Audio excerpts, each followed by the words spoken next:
এনে বললো নাও গাড়ি নাকি কিনবা, গাড়ি কেনার জন্য পাগল হয়ে গেছো, গাড়ি নাও, টাকা নাও। কেন কি ওইটা পলিথিন ভর্তি টাকা, এবং টাকাগুলো কি জানো 20 টাকা নোট, 10 টাকা নোট, 50 টাকা নোট। আমি করি রাগ, ও বলকে ভাই আপনি কিন্তু ক্যারেক্টার আছেন। হ্যাঁ দরকার, আমি ক্যারেক্টার না, আমি রাগ করছি তোমার উপর, তুমি যেটা বোঝো না, গালিগালাজ করতাম। আমি অনেক আগের থেকে এটা চিন্তা করি। ইনশাল্লাহ আমি জানি না আমার কেন যেন মনে হয় আমি হলিউডের ছবিতে অভিনয় করবো। ওয়াও, হতে পারে 2টা সিন, হতে পারে 1টা সিন, আমি হলিউডের ছবিতে অভিনয় করবো। 100 টাকার কচকচা পান দেখি। ওয়াও। আমি কী করবো, আমি মার হাতে দিয়ে বললাম মা পান টান খাও। তুই মা 10,000 টাকার পান কেনার টাকা দিচ্ছে আমি। এটা আমার তো মনে হয় যে পাবনা, সিরাজগঞ্জ, বগুড়া প্রত্যেকটা বারোর চারে কেউ বেড়াতে আসলে এই শোনো শোনো পুলক কী করছে জানো, মানে আমরা ডাকনাম ধরে বলতো যে 10,000 টাকা দিচ্ছে আমাকে পান খেতে। কেউ আমাকে ভালোবাসলে আমার কান্না পায়, কেউ আদর করলে চোখে জল আসে। এটা কোনো অভিনয় নয়, একেবারে সত্যি কথা। কিছুদিন আগে এই সত্যি কথাটি বলেছিলেন কিংবদন্তি অভিনেতা জাহিদ হাসান। তবে সবাই কি একজন জাহিদ হাসানকে ভালোবাসেন? আমার মনে হয় না। এই তো কদিন আগে একটি ইস্যু নিয়ে অভিনেতা জাহিদ হাসানকে রীতিমতো অপমান করলেন অনেকে, কিন্তু তিনি কি আসলে সেই বাজে মন্তব্যগুলো ডিজার্ভ করেন? সেটি আমরা আবিষ্কার করব বিহাইন্ড দ্য ফেম উইথ RRK'র আজকের এপিসোডে। Dear viewers and listeners, welcome back in our celebrity podcast show behind the fame with RRK।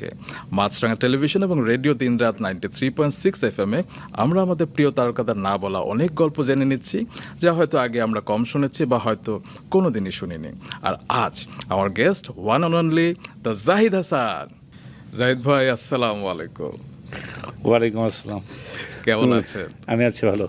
তুমি যত করে সুন্দর করে বললা, আমার তো আবার নিজেরই চোখে পানি এসে গেল। না না, চোখে পানি আসা যাবে না। অবশ্য কিছু আনন্দস্ত্র থাকুক, তবে আমার চোখেও আনন্দস্ত্র আছে, সেটা হয়তো আপনি দেখতে পাচ্ছেন না। কারণ I am feeling so honoured that আমাদের খুব প্রিয় একজন অভিনেতা আমার পডকাস্ট শোতে এসেছে। এটা তোমার এখানে মাত্র শুরু করলে তো দেখবে অনেক বিখ্যাত মানুষ, অনেক মানুষ যাবে, আর তুমি নিজে তো বিখ্যাত। না অবশ্যই না, তবে আমি বিখ্যাত মানুষ চাই না, আমি মানুষকে চাই। কারণ মানুষকে আমরা এই শোতে আবিষ্কার করতে চাই জনপ্রিয়তার নেপথ্যে। এবং আপনি এমন একজন মানুষ যে 9 বছর আগে আমাকে একটি দোয়া শিখিয়েছিলেন, সেটি কিন্তু আমি আজও বহন করে চলেছি। যে কোনো কাজ করবার আগে কিংবা যে কোনো অনুষ্ঠানের আগে আমি সবসময় পড়ি যে ইয়া মোকাদ্দিমো, ইয়া মোকাদ্দিমো, ইয়া মোকাদ্দিমো, মানে হচ্ছে আল্লাহ পাক আমাকে জয়ী করো, জয়ী করো, জয়ী করো। এটা আমার শেখা। আমি তো নিজে সব কিছু জানি না, অনেক কিছু আমাকে শিখিয়েছেন। তারপরে এটাও শিখিয়েছেন, সেটা হচ্ছে এই শেখাটা হচ্ছে হুমায়ুন আহমেদের থেকে। আচ্ছা, হুমায়ুন ভাই একদিন বললো যে যাই শোনো, প্রথমে আলহামদুলিল্লাহ সূরা পড়ো, তারপর 3বার কুল পড়ে ইয়া মুকাদ্দিম, এটা বললো ইয়া মুকাদ্দিম, ইয়া মুকাদ্দিম পরে বুকে ফু দিয়ে যাও, শুটিংয়ে যাও। তা আমি বললাম হুমায়ুন ভাই এটা কিসের জন্য? বলে এটা মানে হচ্ছে আল্লাহ পাক আমাকে জয়ী করো, আল্লাহ পাক আমাকে জয়ী করো, আল্লাহ পাক জয়ী করো। পরে আমি চিন্তা করলাম যে আসলে এমনি তো ওনার কথা বিশ্বাস করতাম, তারপর আল্লাহ পাককে যখন সাক্ষী রেখে বা আল্লাহ পাককে বলে যখন কোনো কাজ হয় বা বাই বার্থ মুসলিম, তখন বিশ্বাসটা আরও বেড়ে যায়। তবে অবশ্যই কথাটা ঠিক। কারণ আমি যখন দোয়াটি পড়ি তখন এক ধরনের একটা পাওয়ার কাজ করে এবং মনে হয় যে সব কিছু সুন্দরভাবেই হবে, ইনশাল্লাহ হবে। মানে খারাপ হলেও ওর ভিতরে একটা সৌন্দর্য থাকে, আমি বিলিভ করি। এবং আপনি সেই পাওয়ারটা আপনার সব শুটিংয়ে আপনি সেটা হয় না যে মায়াদের মাঝে বিশেষ করে আপনি ধারণ করে দেন এবং আপনি ছড়িয়ে দেন। মাদের একটা ভিন্ন কায়দায় আপনি তাদেরকে গ্রিট করেন। আমার মাকে যেরকম ট্রিট করে, অনেক সময় আমার নাটকের অনেক মাকে মা করেই ডাকি। দিলারা মা, শর্মিলি মা, মা বলেই ডাকি, লাইলা মা। তো এখন সেই জন্য মাকে যেরকম আদর করতাম ওরকম আদর করি, এরকম আদর করি। একবার একটা নাটক দেখেছিলাম যে সমুদ্র বিলাস প্রাইভেট লিমিটেড, ওইখানে বাচ্চাকে বলে লক্ষ্মী সোনা চাঁদের কোনা লাগে না, কিন্তু মনে হবে যে অনেকখানি। হ্যাঁ, এই আদতগুলো করা হয়। তবে একজন মানুষ জাহিদ হাসান আসলে সবার থেকে আলাদা। আমি যদি বলি যে আমাদের ব্যবস্থাপনা পরিচালক অঞ্জন চৌধুরী স্যার যেরকম আমরা প্রতিদিন যা খাই উনিও তাই খান আমাদের সাথে, তো সেরকম আপনিও নাকি শুটিংয়ে একজন প্রোডাকশন বয়, লাইটম্যান, ডিরেক্টর, আর্টিস্ট যা খায় আপনিও সেটিই খান। এটাও শেখা। অনেক সময় তো অনেক প্রোডাকশনে কাজ করতাম, দেখতাম যে আমি যখন খাবো আমার জন্য 3টা টিফিন কিনে নিয়ে আসতো। আচ্ছা, অনেক কিছু। তাই আমি শুনতাম খেয়েছিস, বলে হ্যাঁ। একজন দেখি খুব কানো ঘুষা করে কি, ওখানে নাকি শুনতাম যে অন্য অন্য ইউনিটের অন্য সবাইকে বলতো মাছ না মাংস। মাছ না মাংস মানে কেউ যদি মাছ চায় তাকে মাংস দেয় না, কেউ মাংস খেলে মাছ দেয় না। তো যে জিনিসগুলো আমার খারাপ লাগে আমি চাইনি যে প্রোডাকশনে আমার প্রোডাকশনে এটা হোক। সেই জন্য আমি ট্রাই করেছি যে রিজিকের মালিক আল্লাহ, কী খাবো না খাবো অলমাইটি ঠিক করে রেখেছে। আমি যা খাই, আর আমি তো এমন কিছু হুলুস্থুল খাই না যে উট জব করলাম, হাতে জব করলাম, তা তো না। আমি সাধারণ খাবারই খাই। ওই সাধারণ খাবার সবাই মিলে ভাগ করে খেলে একটা মজা হয়।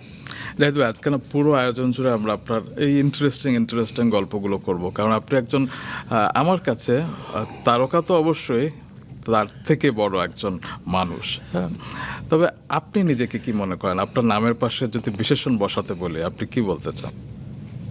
সুপারস্টার কি অন্য কিছু, লেজেন্ড, কি বলতে চান বলেন?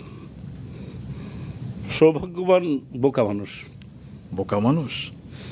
যেভাবে মানুষ অ্যাটিটিউড বা যেটা করা উচিত সেটা আমি পারি না। আমি খুবই সিম্পলভাবে চলেও সৌভাগ্যবান একটা জায়গায় এসেছি। হ্যাঁ, তা আমার মনে হয় যে সৌভাগ্যবান বোকা মানুষ। খুব চালাকি পারি না আমি। ওটা যে কোনো চালাকি টেনে যেত একটা শক্তি লাগে, ওটা নাই আমার। আপনি বোকা মানুষ কিনা আমি জানি না, তবে আপনি যে লাস্ট একটা লাইন বললেন যে আপনি অনেক সময় হিসাব নিকাশ করে কথা বলতে পারেন না, কিংবা আপনি বলে ফেলেন কিন্তু সেটা হয়তো অনেকে ভিন্নভাবে নিয়ে ফেলে, সেটির প্রমাণ আমি রিসেন্টলি দেখেছি। আপনি আমাদের শাকিব খানকে নিয়ে কিছু কথা বলেছিলেন এবং তারপরে দেখা যায় যে অনেকে উত্তেজিত হয়ে গেছে এবং ভুলভাবে ব্যাখ্যা করছে। তো বিষয়টা আমার কাছে এই কারণে খারাপ লেগেছে, কারণ একজন জাহিদ হাসান তো আসলে একদিনে হয়নি। শূন্য শূন্য হয় না যে শূন্য শূন্য বালিকণা, বিন্দু বিন্দু জল গড়ে তোলে মহাদেশ সাগরত। তো আপনি এ পর্যায়ে তো অনেক সংগ্রাম পার করে এসেছেন। আপনার একটি কথার প্রেক্ষিতে ভুলভাবে ব্যাখ্যা করে আপনাকে কোথায় নিয়ে গেল, আপনি কি বলবেন? প্রথমত যারাই করেছে ঠিক করেনি আমার দৃষ্টিতে। আর আমার যেভাবে বলা সেভাবে আমি না বললেও পারতাম, পরে আমার মনে হয়েছে আমার কি যায় আসে, পৃথিবীতে তো অনেক কিছু ঘটছে। কিন্তু আমি খুব সরল বিশ্বাসে বিশ্বাস করি। কেন? কথার কথা, আফজাল ভাইকে আমি আমার অগ্রজ, লাবলু ভাই, কথার কথা গাজী রাকায়েত আর সেলিম ভাই, এই যে রিসেন্ট একটা ছবি তারা অভিনয় করেছে তাণ্ডব। তাণ্ডব, জি, আমি কোথাও তাদের নামই দেখি না। যখন প্রচারে হয়, এটা হয়, তখন আমার কষ্ট লাগে। আসলে একটা ছবি তো হচ্ছে একটা টিমওয়ার্ক, অবশ্যই। একটা প্রোডাকশন বয় যে সে আমাকে কফি দিল একটু আগে, এই যে আমাদের এখানকার জাহাঙ্গীর, এই প্রোডাকশন ছেলেটার অবদান আছে অবশ্যই। তো এখন আমি জাহাঙ্গীরকে ভুলে যাব সেটা তো ঠিক না। আমি তোমাকে ভুলে যাবো, শুধু আমার নাম বললা। আমি এইভাবে কিছু কিছু জিনিস বলতে চাই। আর কিছু হয় কি যে কিছু কিছু মানুষের লাগে না, বিশেষণ লাগে না বড় হতে গেলে। বিশেষণ মানুষ যারা দেয়, কিছু লোক দিতেই পারে, কিছু লোক বলেছে দেশে বিদেশে।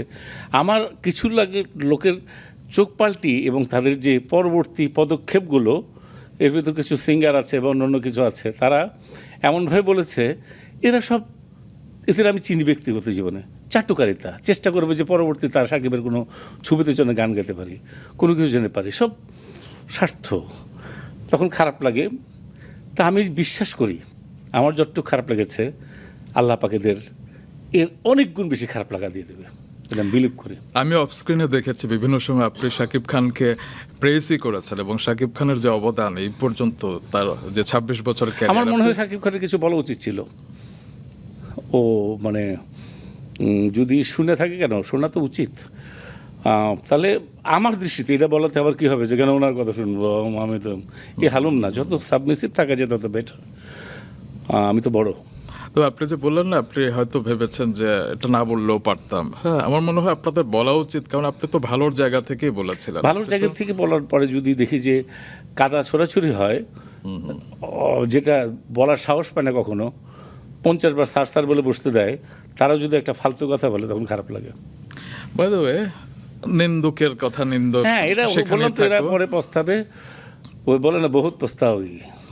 আমি আপনাকে কংগ্রাচুলেশন জানাতে চাই, কারণ সরাসরি আপনাকে উৎসবের পরে পাইনি এবং আমি মোটামুটি 4 বার দেখে ফেলেছি এবং বাংলাদেশে এই বছরের মানে আয় ব্যয়ের হিসাবে সবচাইতে লাভজনক ছবি হচ্ছে উৎসব, এবং মোটামুটি বোধহয় প্রায় 10 কোটি টাকা গ্রস কালেকশন করে এমনি আমাদের এখানে গ্রস কালেকশন হয়েছে 9.5 কোটি টাকা, কিন্তু ওভারসিজ মিলে 11 কোটি হয়েছে। মাই গড, মানে 11 কোটি টাকার ছবির নায়ক, প্রধান নায়ক আপনি, এবং প্রথমবার আপনার ঈদের সিনেমা রিলিজ আমি হলো। সবসময় মনে করি যে এটার একটা অংশীদার, আমি যে কোনো কিছুর অংশীদার হওয়া এখানে বিনয় চলবে না, ট্রু, এটা অংশীদার। এখানে আমি যে ক্যারেক্টারটা করেছি জাহাঙ্গীর ক্যারেক্টার, খাইস্টা জাহাঙ্গীর, কিন্তু এইখানে প্রথমে এই জন্য থ্যাঙ্কস জানাই তানিম নূরকে, এবং আমি থ্যাঙ্কস জানাই আমার যে কোর স্টারসগুলো ছিল, এই যে চঞ্চল, জয়া, অপি, মিমি, দিনার বা যারাই ছিল, এদের কাছে আমি একদম কৃতজ্ঞ সবসময়। ওরা এক একজন নিজস্ব ন্যাশনাল অ্যাওয়ার্ড উইনার, নিজেরাই ছবি অভিনয় করে। যদি ক্রিকেটার হিসেবে ধরি, এক একজন 5 উইকেট পাওয়া বা 100 রানস করা, ওরা এখানে এসে আমাকে সাপোর্ট দিয়ে যাচ্ছে। ওদের প্রতি আমি অনেক কৃতজ্ঞ, এইটুকু বলতে পারি। এবং আমি শুনেছি সেটা জয়া আহসানের থেকে হোক কিংবা অপি আপার থেকে হোক, মানে তারা এই খাইস্টা জাহাঙ্গীরের ক্যারেক্টারটা স্ক্রিপ্টে পড়েই কিন্তু রাজি হয়ে গেছে।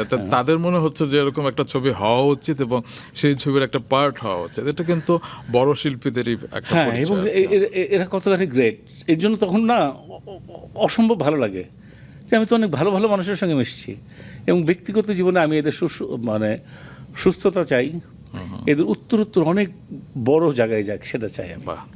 তো ব্লকবাস্টার হিট সিনেমার নায়কের সাথে আমি কথা বলছি, এবং এমন একটা নায়ক যে প্রায় 60 ছুঁই, এবং সেই নায়কটি এবছর আমাদেরকে একটি ব্লকবাস্টার হিট ছবি উপহার দিয়েছে। এবং কিছুদিন আগে তো আপনাকে ডেড হর্স বলা হতো, তাই না?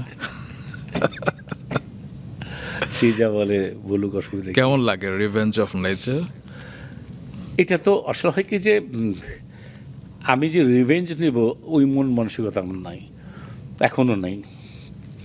এটাকে যে বললাম পস্তাওগে, আমি রিভেঞ্জ দেবো সেটা না, নেচার রিভেঞ্জ নিয়ে নেয়। আল্লাহ পাক যেন আমাকে সবসময় কোনো না কোনো আমাকে দিয়ে যেন ভুল না করায়, আর আমাকে যেন কোনো না কোনো সুযোগ দেয় আমি টুকটুক করে কাজ করে যেতে চাই। এটাতে মানুষের জন্য হেল্প হয়, অনেকের হেল্পে অনেকের ক্ষতি হয়ে যায়। এটা আমি সেই জন্য আমি কাজ করে ট্রাই করেছি, এখনও করতে চাই। এই ছবিটা করেছি, হয়ে গেছে আলহামদুলিল্লাহ। এবং যখন উৎসব রিলিজ হলো আমরা দেখতে গেলাম, চারিদিকে উৎসব, সিনেমা হলগুলোতে টিকিট পাওয়া যাচ্ছে না, অথচ আপনি নাই। কোথায় কোথায় কোথায়? জাহিদ হাসান হাসপাতালে। এবং ঈদের আগের দিন আপনি ভর্তি হয়েছিলেন, আপনি আইসিইউতেও ছিলেন, আপনার জন্য বোর্ড গঠন করা হয়েছিল। মানে সে সময় আপনি হাসপাতালে বিছানায় শুয়ে শুয়ে আসলে কি ভাবছিলেন? প্রথমত আমি না অনেক কিছুর ভিতর পজিটিভ জিনিস খুঁজি, খুবই অবাক হওয়া ভাইয়া। আমি দেখলাম অনেক খারাপ লেগেছে। আমি জীবনে এই যে পাকিস্তান গেছি বা বাইরে গেছি, আমি ঈদের সময় সব সময় আমি চলে এসেছি বিদেশে, কিন্তু এই যে ঈদ করব, আগে যখন বাবা মা বেঁচে থাকতো সিরাজগঞ্জে রাত 2টা 3টা 5টা যাই হোক আমি সিরাজগঞ্জ যেতাম, এই ঈদের দিন আমি এখানে কোরবানি ঈদটাও কাটুকুটি মাটা করে গরু টরুকে নিচে সব আমি নাই। তারপর এক সময় রিয়ালাইজ হলো যে অসুবিধা কি, আমি তো এই যে এখানে অনেকেই আছে তাদের পাশে আমি আছি। কেমন লাগে এদের যে হাসপাতালে এক ধরনের সেমাই দেয়, খুব বেশি মিষ্টি না, কেমন ফ্যাকসা টাইপের। হ্যাঁ, তারপর আমি সবার কাছে গেলাম, আপনি আসছেন দেখছি আইসিইউতে, তার কারো ছেলে আসে নাই, কারো মেয়ে আসে নাই, আমি ঘুরছি। মানে অনেকে বলে যে আপনি আসলে একজন অন্যরকম, অনেকে বলে, অনেকে ধীরে ধীরে ভাবে যে এখানে এসে নাটক করছে নাকি, আল্লাহ জানে, জানি না। এটাও ভাবে মানে শিল্পীদের না অনেকে ভাবে যে সারাক্ষণ অ্যাক্টিং করে, অ্যাক্টিং করে। সেই জন্য তো অনেক সময় তবে বলে যে ভাই আমি এখন তোমার সঙ্গে মন থেকে বলছি, বলে বাদ দাও, নাটকের ডায়লগ দিও না। আমরা ভাই আমি ব্যক্তি জীবনে অভিনয় করি না, সেটা আমরা জানি। কখনো ওই যে হসপিটালে সেলফি তুলতে চায় না? হ্যাঁ, অনেক। প্রথম দিকে তো আমি জানাই নেই, কারণ অনেক লোকজন এবং করে কি এরা, আমি একদম রেসপেক্ট নিয়ে বলছি, কারণ এরা দে আর ভেরি নাইস। এই যে বয়েজ সিস্টাররা এত আদর করে বল কি স্যার একটা সেলফি। আমি বললাম যে তুমি তো মিডিয়াতে দেবো, স্যার দেবো না। ওইটার দিকে আরও 5 জন আসে, ওই ব্লকের এই ব্লকের স্যার ওর সাথে তুলেছিলেন। যেরকম আমি আমার দেশের প্রতি আমি কেন জানি একটা অনেক কৃতজ্ঞ। আমি কিন্তু খুব গিয়েছি বাইরে, ট্রিটমেন্টের জন্য, কিন্তু আমি বাইরে ট্রিটমেন্ট করতে চাই না পারতপক্ষে। কেন? কারণ আমাদের দেশের ডক্টররা অনেক নাইস, আর আমার দেশের ডক্টর নার্স এরা যে আমাকে যত্ন করে, অন্য কেউ তো আমাকে চিনবে না, অত যত্ন তো করবে না। তাহলে আমাকে টম ক্রুজ হতে হবে বা অন্য কিছু ওয়ার্ল্ড ফেমাস কেউ হতে হবে, এটা মনে হয় আমার কাছে। এখানে আমি অনেক বেশি আদর পাই। তবে আমার মনে হয় আপনি যেখানে যাবেন আপনি আপনার ক্যারিশমা দিয়ে, পার্সোনালিটি দিয়ে আপনি সবার ভালোবাসা আদায় করেন। জানি না ভাইয়া, তুমি আমাকে অনেক ভালোবাসো তো সেই জন্য। অবশ্যই না। গত বছর হচ্ছে গিয়ে আপনি আরেকবার কিন্তু হসপিটালে অ্যাডমিট হয়েছিলেন। এর মাঝখানে অনেকবার গিয়েছি, না যেতে তো চাই না, কিন্তু চলে যাই, কি করবো। আচ্ছা জাহিদ ভাই, আপনাকে মৃত্যু ভয় কাজ করে না? কিন্তু হঠাৎ করে মাঝে মাঝে করে, আমার জন্য করে না। মৃত্যু ভয় দুই রকম, একটা নিজের জন্য, একটা পরিবারের জন্য। একটা হলো কাছের মানুষের জন্য। আমার মৃত্যু ভয়টা মাঝে মাঝে কাজ করে আমার সন্তানদের জন্য। আমি একবার চিন্তা করলাম যে অলমাইটি একবার নিজে নিজে একা একা, আমার যদি কোনো কিছু ভালো নাই লাগে তুমি আমাকে নিয়ে যাও। দেন পরে চিন্তা করলাম নিয়ে কই যাবা, তোমার কাছ তো যেতে হবে, তুমি ছাড়া তো অন্য কোথাও নেবে না আমাকে। অতএব অলমাইটি তুমি যেটা বেটার আমার জন্য, ডু দিস, আমাকে সেটা করো। এই আমি আল্লাহর সাথে কথা বলি। অনেক সময় হয় না যে একটু 60 কিংবা একটু বয়স হয়ে গেলে মানুষজনের একটু ধর্মকর্মের দিকে চলে আসে। আমি ছোট থেকে ধর্মকর্ম করি। আমি ছোটোবেলা থেকে ফজরের নামাজ পড়ি, অনেক ইয়েতে এখনও পড়ি, তাহাজ্জুদ পড়ি, অনেক সময় পড়া হয় না। এটা হচ্ছে আমার ফ্যামিলি। আমি যখন, আমরা মিডল ক্লাস, একদম মিডল ক্লাস ফ্যামিলি। জি। ছোটোবেলায় আমি আমার বাবার, আমার মার চিকন কণ্ঠে বাবার কোনো শেপের আওয়াজ আমার ঘুম ভাঙতো, ওঠো ওঠো নামাজ পড়ো, এইভাবে বড় হয়েছে। বাহ। তো উৎসবের প্রসঙ্গে আরেকবার আসি। উৎসবের আমি যেটা শুনেছিলাম আপনার মাথা প্রায় গরম থাকতো, কারণ আপনি সবসময় 30 বছরের ক্যারিয়ারে 12 ঘন্টা টানা কাজ করতে পারেন, কিন্তু উৎসবে নাকি আপনাকে 18-19 ঘন্টাও কাজ বাবু করতে। বলুন না, শেষ হয়ে যাচ্ছি। বিচারের দোষ নাই। তানিমুনের এত নাইস একটা মানুষ, ও এসে আমি করি রাগ, ও বলকে ভাই আপনি কিন্তু ক্যারেক্টার আছেন। আমি ক্যারেক্টার না, আমি রাগ করছি তোমার উপর, তুমি যেটা বোঝো না, গালিগালাজ করতাম। কতখানি পজিটিভ একটা মানুষ। একদম। আমি করছি রাগ বলে আপনি কিন্তু ক্যারেক্টার আছেন, কাজটা ক্যারেক্টারে, আমার আরও রাগ লাগতো। মুশকিল হচ্ছে কি যে বাজেট ছিল না, যে এবং রোজার ভিতর শুটিংটা করা হচ্ছে, এবং বোধহয় ঈদকে ধরার একটা ধরার টার্গেট জন্য। ছিল। জি। আমি রোজা রাখি, আমি আমার পুষ্পি যখন থেকে হয় তখন থেকে আমি রোজা রাখি, রোজা কখনো ভাঙি না এখন পর্যন্ত। তো এই রোজা রাখি আমি এই সকালে যাই, সকালে শিফটে রোজা রেখে এসে ইফতার আগ মুহূর্তে আসি, ইফতারটা করে আবার যাই, যে সেহরের আগ মুহূর্তে আসতাম। এতক্ষণ কাজ করলে আমার মাথা কাজ করে না এক, আর এখন বুঝি আমার স্পিরিটুয়াল যেহেতু শ্বাসকষ্ট আমার আছে, আমার হয় কি যে অক্সিজেন লেভেল কমে যায়, আচ্ছা। তখন রেগে যায় আসলে সব কিছু মিলে। এখন ধীরে ধীরে এগুলো, এই যে হাসপাতালে গেলাম, যে আপনি তো অনেক সময় অক্সিজেন লেভেল থাকে না, সাধারণত কত থাকে 180, আমার তো 60-তে নেমে আসে, তো আনইউজুয়াল, মানুষ মরে যাবে, ঠাস করে পড়ে যাওয়ার কথা, পরপর নিঃশ্বাস থেকে, এইসব কারণে। আর আমাদের এখানে তো বা সব কিছু মিলে যে কাজ হচ্ছে, আমাদের একটা নিয়মের মধ্যে থাকা উচিত যে এই কয়েক ঘন্টা ছাড়া দরকার নেই। হলিউডে আমরা সবসময় বড় বড় বলিউডের স্টার্সদের কথা বলি, এরকম কেউ দেখলো, আমাদের এখানে বাজেট নাই, কষ্ট করে যায় ওখানে, যে ওরা যেটুকু কাজ করে দরকার বলে 3টা সিকোয়েন্স করে, 8টা শট 16টা শট করে বাড়া চলে আসে, অবশ্যই ভালো হবে।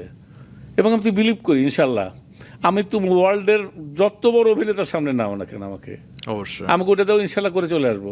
বাংলাদেশের এই ছেলেটা করছে, এটা আমি আল্লাহর উপর ভরসা রেখে কথাটা বললাম, একদম ক্যামেরার সামনে বললাম, আমি সেটা পারবো। আমি কেন শুধু, আমার বাংলাদেশে অনেকেই পারবে, অনেকেই পারবে বাংলাদেশের, অবশ্যই অনেক অনেক লোক পারবে বাংলাদেশের। এই যে এই সিস্টেমটা নাই, তুমি শুধু এনে দেখাও না কেন। আমাদের দেশের কাপড় এক্সপোর্ট হয়, আমাদের আর্টিস্ট এক্সপোর্ট করে দেখো হলিউডে বলিউডে।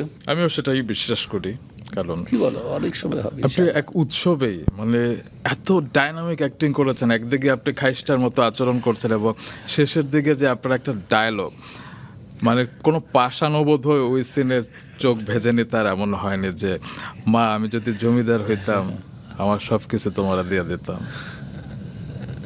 আপনি কোন আবেগ নিয়ে কথাটি বলেছিলেন? আমার প্রত্যেকটা বাবার ভিতরে একটা আবেগ থাকে, আর আমার মেয়ের কথা খুব মনে পড়ছে ওই সময়। আরও ছোট ছোট কিছু কাজ আছে, সেগুলো অনেকে রিলেট করতে পারে না। আসলে আমি যেভাবে পোর্ট্রেট করার চেষ্টা করেছি, জাহাঙ্গীর সবাইকে ভালোবাসতো, সে ধরে রাখতে পারে না, জন্য তার সাহসটা চলে গেছিল। ভাগনা যখন আমাকে একটা গিফট দেয়, আমি নিয়ে ভাগনাকে না বুঝতে দিয়ে পরে কিন্তু গিফটটা আমি জড়া ধরি। আমি সবাইকে জড়া ধরতে চাই, কিন্তু আমার জীবনে কেউ থাকে নাই। এই ইনসিকিউরিটি থেকে আমার তো রাগ চলে আসে, যেরকম আমার শরীর চাচ্ছে না, অক্সিজেন লেভেল কম, আমি তো রেগে যাবোই রে ভাই। আর ওই সিকোয়েন্সে একটা বাবার কাছে তো আসলে কমিউনিটি সেন্টার ছাড়া কিছুই নাই। এবং এটা মেয়ে ওই দিন সকালে শুনলো, জাস্ট একটু আগে শুনছে, বউ চলে গেছে। এই সব কিছু মিলে এটা তুমিও যদি বলতা, আমরা রহা করে কাঁদতে চলে আসতাম, আমার বলার জন্য না। আপনি যেভাবে বলেছেন সেভাবে আসলে সবার বলা সম্ভব না, এবং আপনি এমন একজন অভিনেতা চরিত্রকে এমনভাবে ধারণ করেছেন, এই সংলাপটির কথা আসাতে আপনার চোখ এখন চিকচিক করছে। উৎসবের আগে আপনাকে অনেক দিন আসলে সেভাবে আমরা তেমন কোনো নাটক সিনেমা সিরিজে পাইনি, আসলে পাইনি না, আপনাকে সেভাবে ভালো কোনো কাজে ডাকেনি, আমরা যাই না। তবে হতাশ হয়েছিলেন কি সে সময়?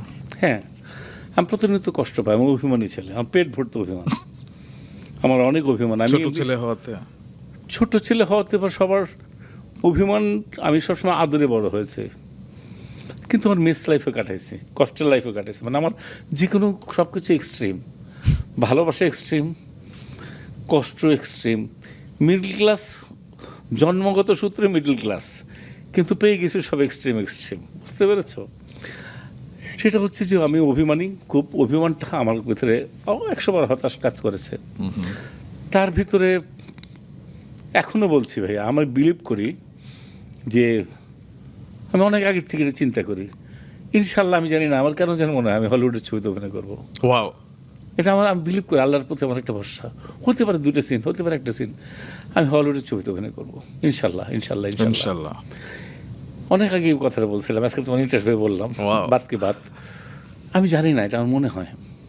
হ্যাঁ, মানে আমার তো ভাবতেই এখন গুজবাম্প হচ্ছে যে আমাদের দা জাহিদ হাসান হলিউডের ছবিতে। আমি তো বললাম যে আমাদের এখানে অনেক আর্টিস্ট আছে এরকম এই লেভেলের, আমার অনেকটাই দেখার সৌভাগ্য হয়েছে, কথা বলার সৌভাগ্য হয়েছে। খুব বেশি রসগোল্লা যে এরা তা না, আমাদের মতো রসগোল্লা একটু বড় টাইপের, এই আর কি। আচ্ছা জাহিদ ভাই, যেটা আপনি বলছিলেন যে ওই সময় আপনার অভিমান হয়েছিল, তবে সে সময় কি পরিচিত অনেক মানুষ, কাছের মানুষদের অপরিচিত চেহারা দেখেছিল? অনেক পোল্টি দিয়েছিল কেউ? সবাই পোল্টি দেয়, তাই খুব কষ্টের ভাই। এবং আমি পরে দেখলাম যে এই যে তুমি একটু আগে সাকিবের কথা বললে, অনেকের এটা পোল্টি খেয়েছে, পরে আমার এটা কষ্ট কম লাগছে, কারণ তার আগের পোল্টিগুলো আমি কাছ থেকে দেখে আসছি, তো এইগুলো আমার কাছে সেমিফাইনাল মনে হয়েছে। হ্যাঁ, ফাইনালগুলো দেখে ফেলছি আমি। যখন কেউ থাকে না তখন কেমন যেন পাশ কাটে চলে যায়, সেটা তোমার বন্ধু, সেটা তোমার অ্যাসিস্ট্যান্ট, সেটা তোমার আশেপাশের মানুষ, ইভেন কি তোমার জান ময়না পাখি বাবু থাকে না অনেকেই, তারাও চলে যায়। অল আর ফলস আইটেম। একমাত্র মা বাবা স্ত্রী সন্তান ছাড়া আর কেউ থাকে না, আর তুমি নিজে, নোবডি। এটা কিন্তু অনেক কঠিন কথা বললেন। হ্যাঁ, কঠিন কথা বললাম। একমাত্র সন্তান, স্ত্রী বা ওয়াইফ, মা বাবা। আমার তো জানা মতে পারলে ড্রাইভারও চলে যাবে, তো তুমি টাকা বেতন দিতে পারছো না, ড্রাইভার বুয়ারা তো চলেই যায়। হ্যাঁ, এবং এই মেন্টালিটির যারা, তারাও চলে যায়। এই শ্রেণীটা ড্রাইভার বুয়ারদের মতোই। আমি তাদের ছোট করছি না, বা ড্রাইভার বুয়া বানালো আমাকে, কিন্তু তাদের কাজকর্মগুলো আসলে এরকম, মানে তারা ওই ক্লাসের না, তারা আসলেই না। তারা হচ্ছে ওই যে অল দ্য টাইম, ছোটোবেলায় যে কোনো পড়া কিন্তু মিথ্যা না। ছোটোবেলায় যে পড়েছি না আমরা, কোনটা, যে ময়ূর কাক হতে চেষ্টা করে, ময়ূর পুচ্ছ কাক, হ্যাঁ কাক, এই যে আমরা বলতে এগুলোতে কী হবে, যে এখন সে রিলেট করি, ছোটোবেলায় যে পড়িয়েছে এটা আসলে এখন রিলেট করি, যে ও তো ওই যে পড়েছিলাম, ও তো আসলে কাকই। তো তোমার ভিতরে যদি তোমার দেখবা যারা জমিদার অরিজিনাল বা তালুকদার, তাদের অ্যাটিটিউডই থাকবে আলাদা, তারা স্যাঁচরা কখনোই হবে না, ও ব্লাড কথা বলে, বুঝতে পারছো? আর যারা শেষরা তারা শেষরাই থাকে। জাহিদ ভাই, 2 বছর আগে আপনি রাঙা সকালে এসেছিলেন না আমার সাথে, একবার আপনার সাথে কথা হয়েছিল। ওইবার আপনি একটা লাইন বলেছিলেন যে আপনার বিশ্বাস আপনি বেহেশতে যাবেন, এবং সেই ক্লিপটা যখন আমরা ইউটিউবে দিই, ফেসবুকে দিই, অনেকেই কিন্তু কমেন্ট করেছিলেন যে তাদেরও দৃঢ় বিশ্বাস দ্যাট আপনি সেরকমই আল্লাহ কিছু মাফ হবেন, করুক, আমি কারণ জানি না আপনার অনেকে- কথাগুলো তাদের ভেতরে সেভাবেই প্রভাব আমি এখনো ফেলেছিল। বিলিভ করি, কারণ আমি পারতপক্ষে এরকম কোনো ক্ষতি করি না, কারো হক মেরে খাই না। ওরকম অনেক রকম হক আমার সামনে আসে, সুযোগ পাইলে খেতে পারি, বা কোনো কিছু হক আমি চেষ্টা করি, যখন আমার মনে আসে এগুলো আমি দূরে থাকার চেষ্টা করি। আচ্ছা, হ্যাঁ, যত রকম সেটা ফরম্যাটই হোক। আর মানুষের সঙ্গে চেষ্টা করি যতটুকু রকম গুড বিহেভ করা যায়। তারপর তো ভুল হবেই, ভুল ত্রুটি তো হয়ই রে ভাই, অবশ্যই। এ তো মানুষ আমি। আসলে বেহেশতে তারাই যায়, ভালো কাজ তো অবশ্যই থাকে। আর অলমাইটি চাই যে আমি যেন ভুল করি, কারণ অলমাইটি চাই যে আমার বান্দা ভুল করবে, সরি বলবে, সে ইবলিসকে বলবে দেখছিস তুই করছিলে খারাপ কাজ, আমার বান্দা আমাকে সরি বলছে, গুড হেভেন। হ্যাঁ, চাই অলমাইটি। জাহিদ ভাই, আপনার জীবনে তো অনেক গল্প, একটু মজার মজার অনেক গল্প একটু শুনি, একটু মায়ের গল্প শুনি। শ্রদ্ধেয় হামিদা বেগম, আপনার মা প্রয়াত হয়েছেন 27 নভেম্বর 2014 সালে। তো মায়ের কিছু গল্প আছে না, যে একবার পান কিনে দিয়েছিলেন 10,000 কিনি নাই, টাকা, পান মানে কেনার টাকা- 10,000 টাকা টাকা দিয়েছিলেন। দিয়েছিলাম। হ্যাঁ, কি হয়েছিল? ঘটনা হচ্ছে কি, তখন আমার জীবনের আর একটা পার্ট, জি, জীবন যুদ্ধে ফাইট করছি। তখন আমি 10,000 টাকা করে পার নাটকে নেই, তখন আমি মোটামুটি 10,000 টাকা তখন হাইয়েস্ট মানে পার নাটকে আপনি 10,000 টাকা পান ওই সময়। আচ্ছা তখন তো বিটিভিতে দিত 600 টাকা, কিন্তু আমরা প্যাকেজ ট্যাকেজ করে 10,000 টাকা পাই। আচ্ছা, তখন একটা পর্যায়ে এসে আমার মানসিক অবস্থা সব কিছু মিলে ভালো না। তে মা আসছে বোনের বাড়িতে, মা বোনের সাথে কী কথা বলবো ওরকম জুচ্ছুই। তো মাকে তখন আসার আগে একজন পেমেন্ট দিচ্ছে আমাকে 10,000 টাকা, 100 টাকার কচকচা বান্ডিল। ওয়াও। আমি কী করবো, আমি মার হাতে দিয়ে বললাম মা পান টান খাও। তুই মা 10,000 টাকার পান কেনার টাকা দিচ্ছে আমি। এটা আমার তো মনে হয় যে পাবনা, সিরাজগঞ্জ, বগুড়া প্রত্যেকটা বারোর চারে কেউ বেড়াতে আসলে এই শোনো শোনো পুলক কী করছে জানো, মানে আমার ডাকনাম ধরে বলতো যে 10,000 টাকা দিচ্ছে আমাকে পান খেতে। তা আমার বড় ভাই ডক্টর ইউসুফ এসে বললো যে শোন, ফার্স্ট লাইব্রেরি একটা সেবা আছে। ভাইজান কী হয়েছে? বলে আমি কোটি কোটি টাকা খরচ করি, তুই 10,000 টাকা দিয়ে মারে পুরো পাবনা, বগুড়া, রাজশাহী। ভাইজান কেন কে এক রুগী এসে বলছে যে আপনার ছোটো বোনকে 10,000 টাকা দিচ্ছে। মানে জিনিসটা এরকম হতো। দেখা গেলো যে মা এসে বলছে যে খালা, চাচি, ফুবু শরীর কীরকম, এই তো আছি। যে তো বলতেছে আমার বাচ্চাতে হেরে পারে, শোন বাচ্চা বাদ দে, আমার বাচ্চা যেটা হয়েছে পুলক আমাকে তো 10,000 টাকা দিচ্ছে। মানে কথায় কথায় আহারে, ওইরকম এইগুলো ছিল। মায়েদের সারল্য আসলে এরকমই আসলে। শুধু তাই নয়, যে পুষ্পি বলে যে বাবা তুমি আসলে কিন্তু দিদা তোমাকে, দাদিকে দিদা করে বলে, জি জি, দিদা তোমাকে নষ্ট করছে। কারণ হচ্ছে যে সারাদিন আমরা 5 ভাই 3 বোন, তো আমার সিরাজগঞ্জ বাড়ির ডুপ্লেক্স, আচ্ছা, দোতলায় আমি থাকি, নিচতলায় মা বড় ভাইয়েরা থাকে। সারাদিন আমার বড় ভাই, যেটা আমার ইমিডিয়েট বড় সায়েন্টিস্ট, পিএইচডি করে এসে, ও অন্য ভাইরা সকালে মা তোমার কী লাগবে না লাগবে এগুলো দেখতেছে, ভাবিরা দেখতেছে, সবাই সারাদিন হুলস্থুল। এই যে আমি সকালবেলা 11টার সময় খাওয়া দাওয়া করে, মা কী অবস্থা, সব ঠিকঠাক, আমি কিন্তু বাড়া গেলাম, বন্ধু বান্ধবের সাথে আড্ডা মেরে ওদের খাওয়া দাওয়া করছি। রাতে 11টার সময় আসতাম, মা ঘুমায় গেছে, হাসতে হাসতে দিদি বলছে হাসতে, মা ঘুমাচ্ছে। মাও কেমন জানি না। আমি যখন ঢুকতাম, মা কী বাবা আসছিস, মাকে যদি এরকম করে দোতলায় চলে যেতাম। মার কিন্তু কোনো কমপ্লেন নেই। পুষ্পি বলতে যে দিদা সারা দিন সব চাচ্চুর এরকম করলো, তোমার ছেলে এসে এরকম করলো, তুমি ভুলে গেলা। পুষ্পি বলে যে তোমাকে আসলে এটা করছে এরকম। আর এখন মৌ বলে যে তোমাকে নষ্ট করার পেছনে আমার শাশুড়ি আর আমি তোমাকে নষ্ট করছি।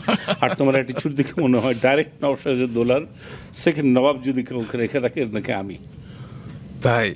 তাহলে আমার সেকেন্ড সব- নবাব আমরা জাহিদ হাসানকে বলতেই পারি। আরে না, এগুলো কোনো টাইটেলই দিব না ভাই, আমি টাইটেলের এগেইনস্টে, বুঝতে পারছো? আচ্ছা, আরেকবার না একটা কুকুর নিয়ে এসেছিলেন ও, বাসা? কুকুর হচ্ছে একটা কুকুর ছিল আগে, এমনি মফস্বল শহরে তো কুকুর ওরকম থাকে, কিন্তু একটা ক্রস কুকুর ছিল, বগলা পাগলা। তো কুকুরটা আমি পেলাম, নিয়ে আসলাম। নিয়ে আসার পর ছোট সাবান ছিল আগে, তিব্বত সাবান, ছোট ছোট সাবান, দিয়ে একদম ধুয়ে একটা পরিষ্কার করে রেখে দিছি।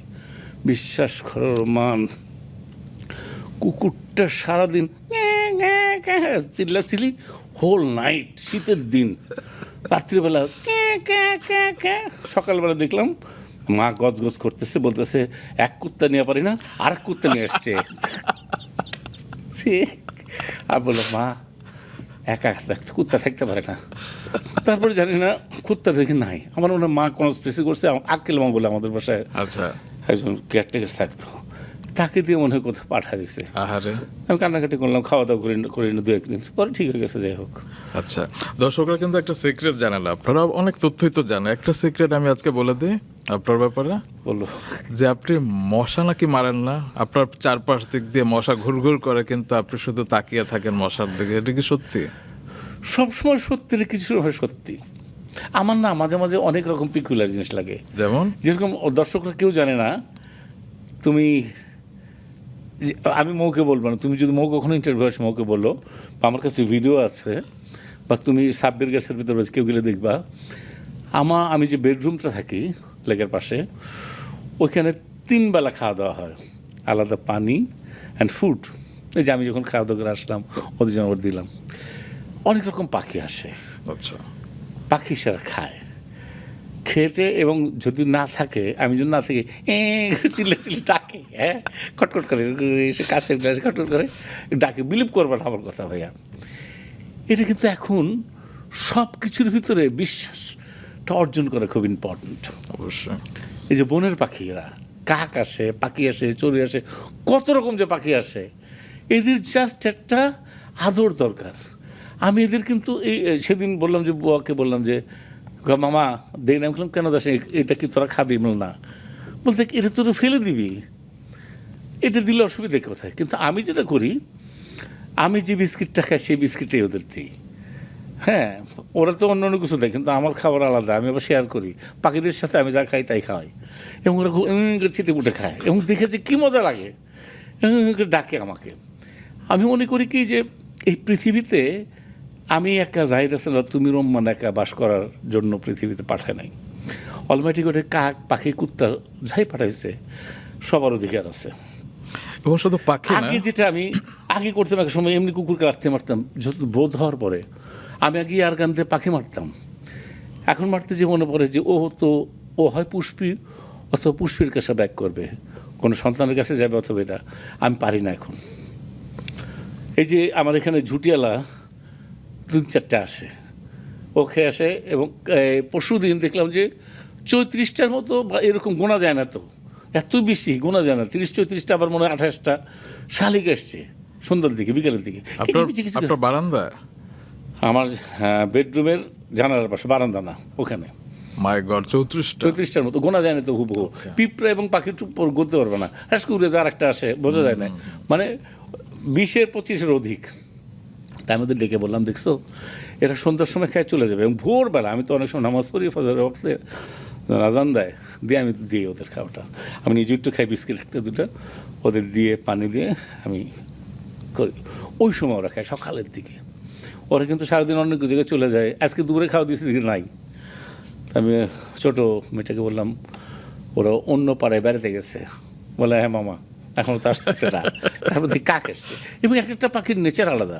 যেমন কাক তোমার এখানে বসে খাবে না, কাক করে নেবে, তুমি খেয়াল করো। কাক অনেকগুলো খাবার মুখে নেয় না, ফ্রুট করেও চলে যায়, ও কিন্তু ওই জায়গায় বসে খায় না। চড়ুই পাখি ওখানে খাবে, শালিক ওখানে খাবে। তখন আমার কাছে মনে পড়ে, যারা বড় বড় মানুষ, বড় বলতে অর্থগুলিতে বড়, তারা লুটপাট করে করে চলে যায়, আর যারা আমাদের মতো গরিব চড়ুই পাখির মতো, তারা অনেক কুটকুট করে খায়। ভালো বলেছেন তো। তুমি দেখো পাখিরে, আমি দেখছি, পার্কটা আছে লাল জুটিয়ালা, ওখানে বসে খায়। জাহিদ ভাই, আপনার গাড়ি কেনার গল্পটা আজকে বলবেন, যে হুমায়ুন স্যার যে আপনাকে, আমার তো একই গল্প বারবার বলছি না, এই গল্পগুলো অনেক ইন্টারেস্টিং, কারণ অনেকে তারা আমার জানে গাড়ি না। কেনার, আমার তখন নক্ষত্ররাত কাজ করি, ধারাবাহিক, যেটা ধারাবাহিক নক্ষত্ররাত, সমী গাড়ি নিয়ে আসে, বা অন্য তো অল মেগা স্টার।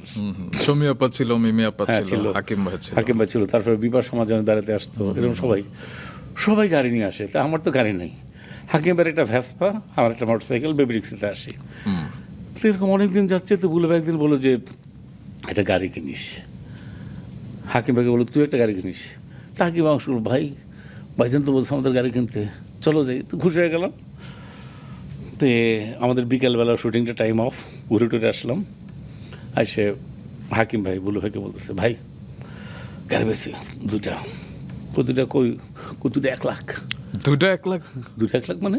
বুলু ভাই তুমি যেন বললো দুটা 1 লাখ, বুলু বলছো দুটা 1 লাখ মানে?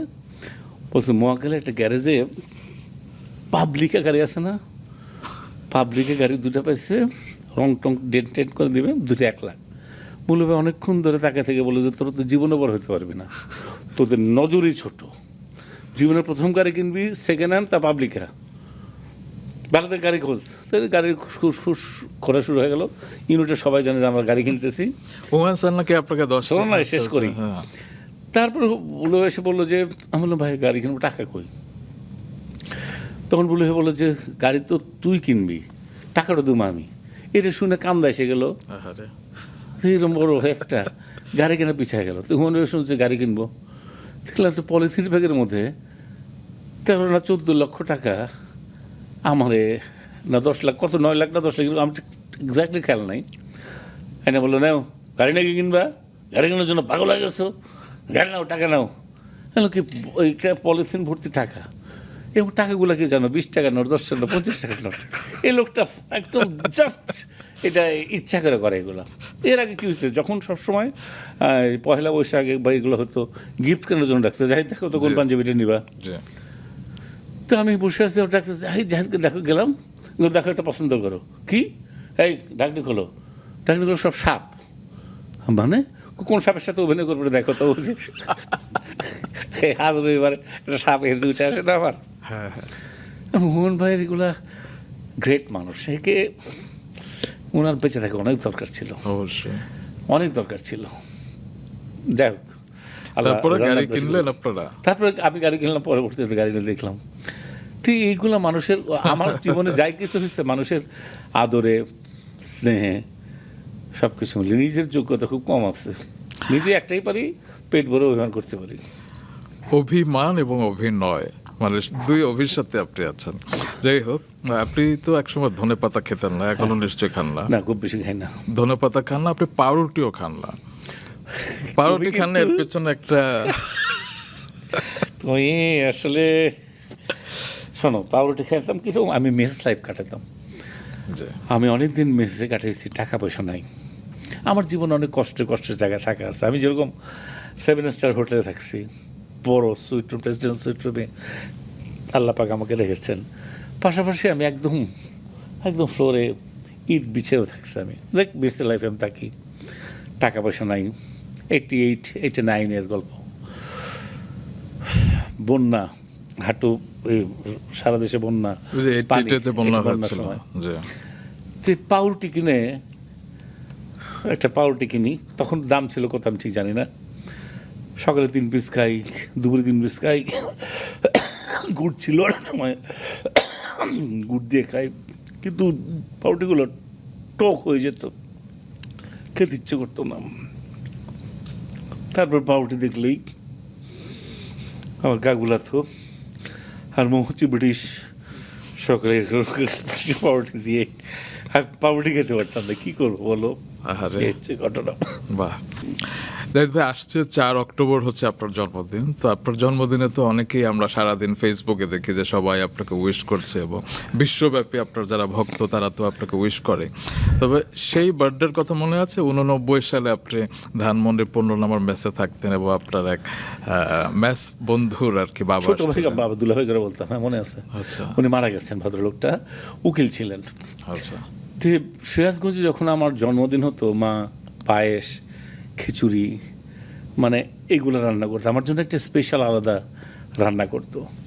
আমি 15 নম্বর মেসে আছে, আমার এখনও খেয়াল আছে, সন্ধ্যা আসরের নামাজের পরে, মাগরিবের ওয়াক্তের আগে যে ওয়েদারটা হয়, ওই গধূলির পরে, এটা কি কোণে দেখা আলো টাইপের যেটা, ওই সময়টায় আমি বউটা চলে, ওরকম তো বউটারও এখানে রান্না করে চলে যেত, আমি ঘরটা ঝাড়ু দিচ্ছি, জাগে অল্পখানি।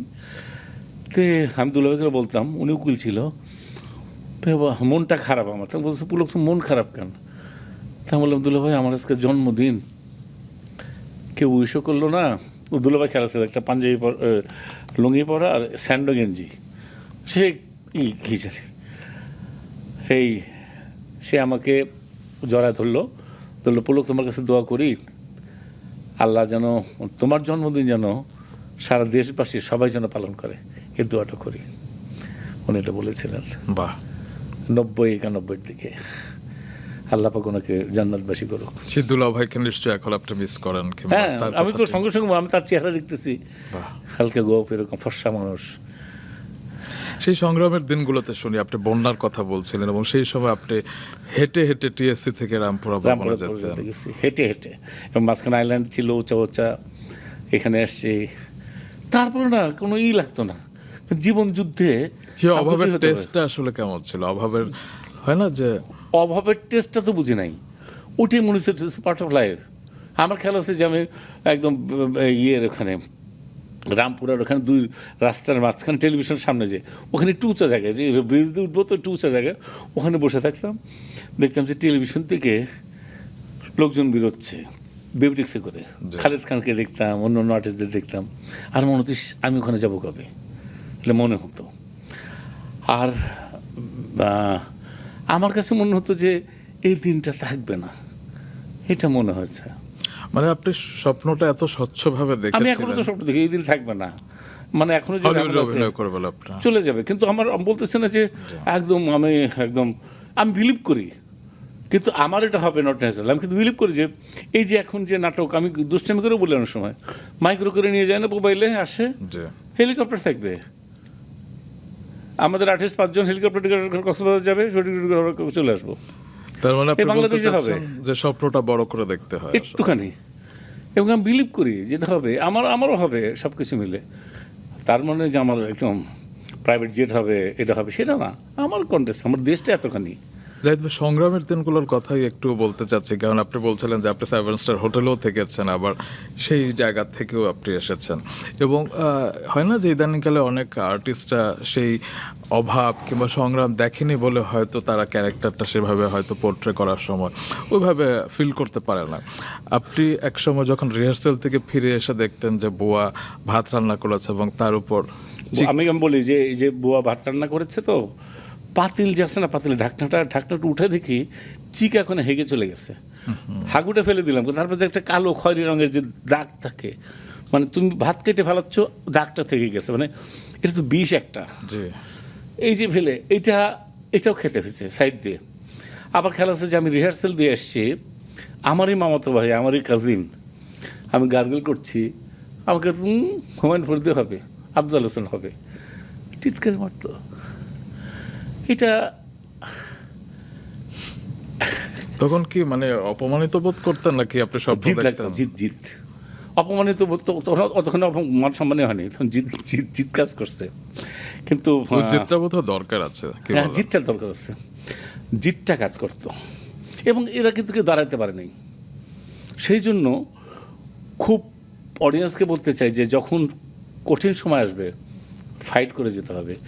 কঠিনের ভিতর দিয়ে সফলতা থাকে, ডায়মন্ড থাকে কালো খনির ভিতরে, এবং ডায়মন্ডগুলো কখনো উপরে উপরে ফুলের মতো থাকে না, অনেক নিচে। লাইফ রিস্ক নিয়ে ডায়মন্ডগুলো খুঁজে আনতে হয়। জীবনের কোনো সফলতাই শাপলা ফুল না, ফুল পুকুরের উপর বসে থাকবে। জীবনের সফলতা শোল মাছ ধরার মতো, ডুব দিয়ে কাদার ভিতর ধরতে হয়। খুব ভালো বলেছেন। এখন যেমন লাইন ধরে অনেকে আপনার সেলফি তুলতে চায়, আপনিও কিন্তু একটা সময় লাইন ধরে টয়লেটের জন্য দাঁড়িয়ে থাকতেন। আমি থাকি হচ্ছে তখন মেস, এই যে বাংলা মোটরের কোনায় যে আর কি যেন টাওয়ার বলে, রূপায়ণের ওদিকে, রূপান্তের দিকে।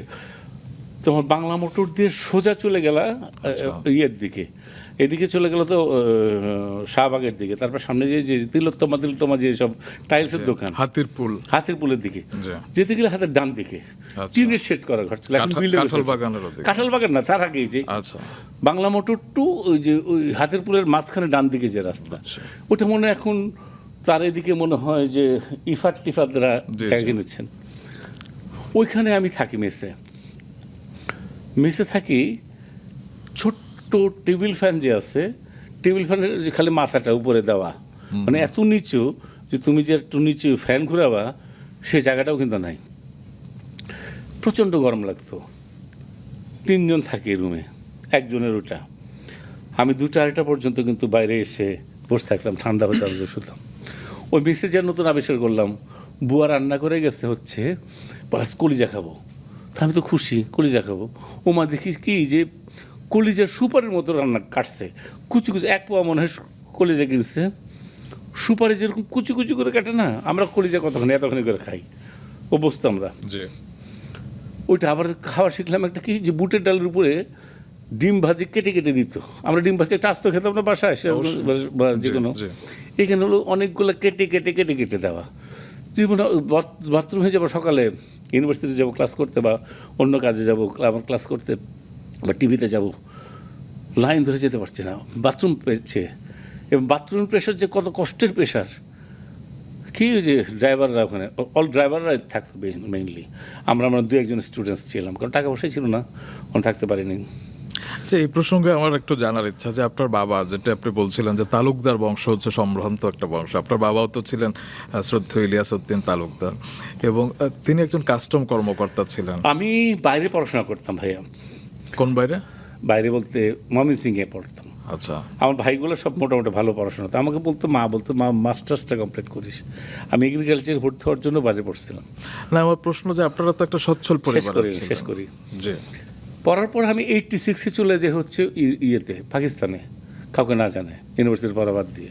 ও, এই যে বলবান করতে যাই আমি, আমার ফ্যামিলি রয়ে গেল আমার প্রতি। মানে বলবান মানে আপনার প্রথম চলচ্চিত্র। তারা হয়ে গেল যে পড়াশোনা ইউনিভার্সিটি বাদ দিয়ে তোমার বলবান সিনেমা করা লাগবে। সিনেমা নামছে, সিনেমা কিন্তু বলে না যে উঠছে, সিনেমায় নামে নাকি, সিনেমায় নামছে। আমি সিনেমায় নামলাম, বোঝাতে পারছি। বাসার থেকে বলে টাকা পয়সা বন্ধ করে দাও, সব ঠিক হয়ে যাবে। তখন টাকা পাইতাম কত, 1100 টাকা, কত টাকা যেন, তো 1100 টাকা বন্ধ করে দিল। তা আমি, আমার বোনের বাড়ি ছিল, অন্য কিছু, আমি কারো কাছে যেতাম না। ওই যে অভিমান, পেট ভরা। যাই হোক, পরে মা একটু করে টাকা দিত। বোন হঠাৎ করে পকেটের মধ্যে দিয়ে দিয়েছি 200 টাকা, না লাগবে না, বড়ভাবে দিত। এইভাবে চলছে। মানে হচ্ছে অভিমান করে আপনি বাসা থেকে আর টাকা নেননি? না, কিছুদিন নেই, তারপর 6 মাস মনে জানি, তারপর দিচ্ছে। তারপর তার কেন আমিও করছি TNT-র এখানে, এই যে টাইপ রাইটিং শিখতে গেছি। কেন আমি টাইপ রাইটিং করবো, শিখবো, থিয়েটার শিখবো, বিবিডিসি চালাবো। আমার সার্টিফিকেট জমা দিয়ে, এই যে তখন ছিল প্রজেক্ট হচ্ছে বিকল্প প্রজেক্ট, একটা প্রজেক্ট ছিল না, এরশাদের পর সার্টিফিকেট দিল, ওর একটা টাকা দিত।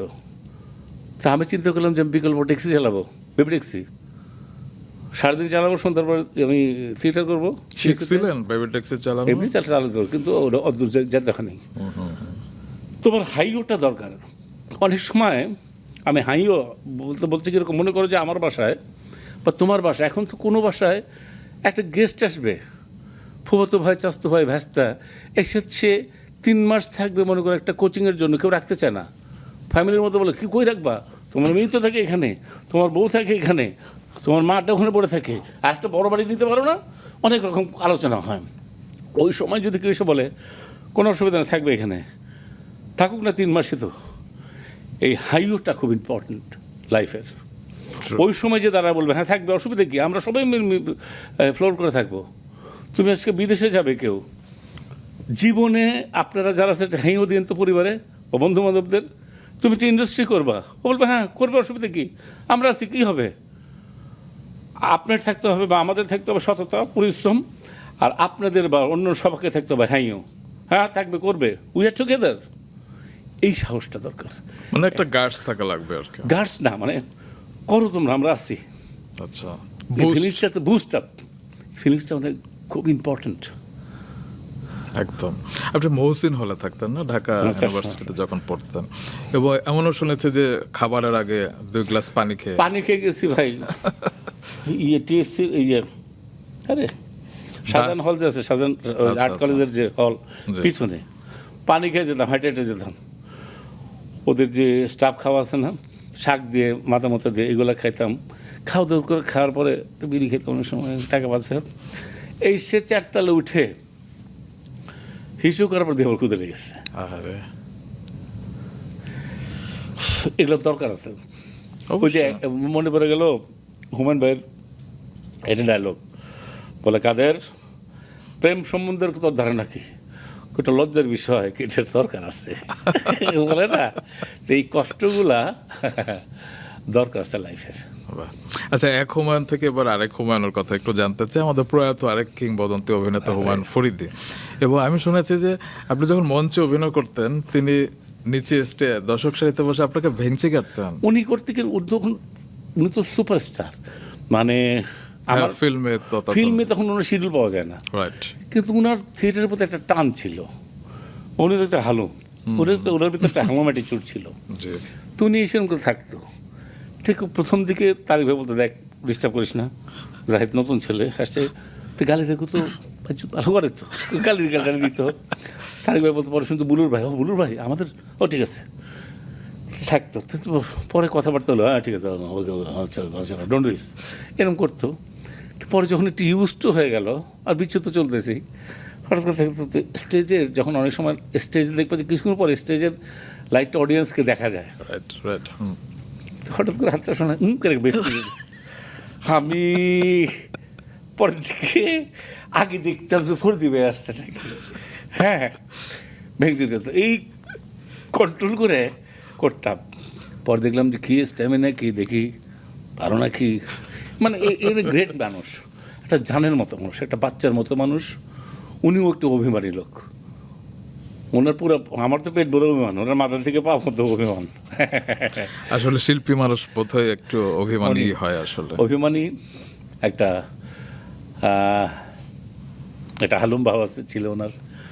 এই তো আপনার মনে হয় না যে আপনি অনেক সৌভাগ্যবান যে আমি অনেক সৌভাগ্যবান, অনেক হুমায়ুন আহমেদ থেকে শুরু করে হুমায়ুন ফরিদী, সিডনি আঙ্কেলের সঙ্গে আব্দুল আল মামুন, ফেরদৌসী মজুমদার, এরা যারা আছে এখান থেকে শুরু করে হুমায়ুন আহমেদ, এবার যারা আছে নূর ভাই থেকে শুরু করে, কার সাথে কাজ করে নাই।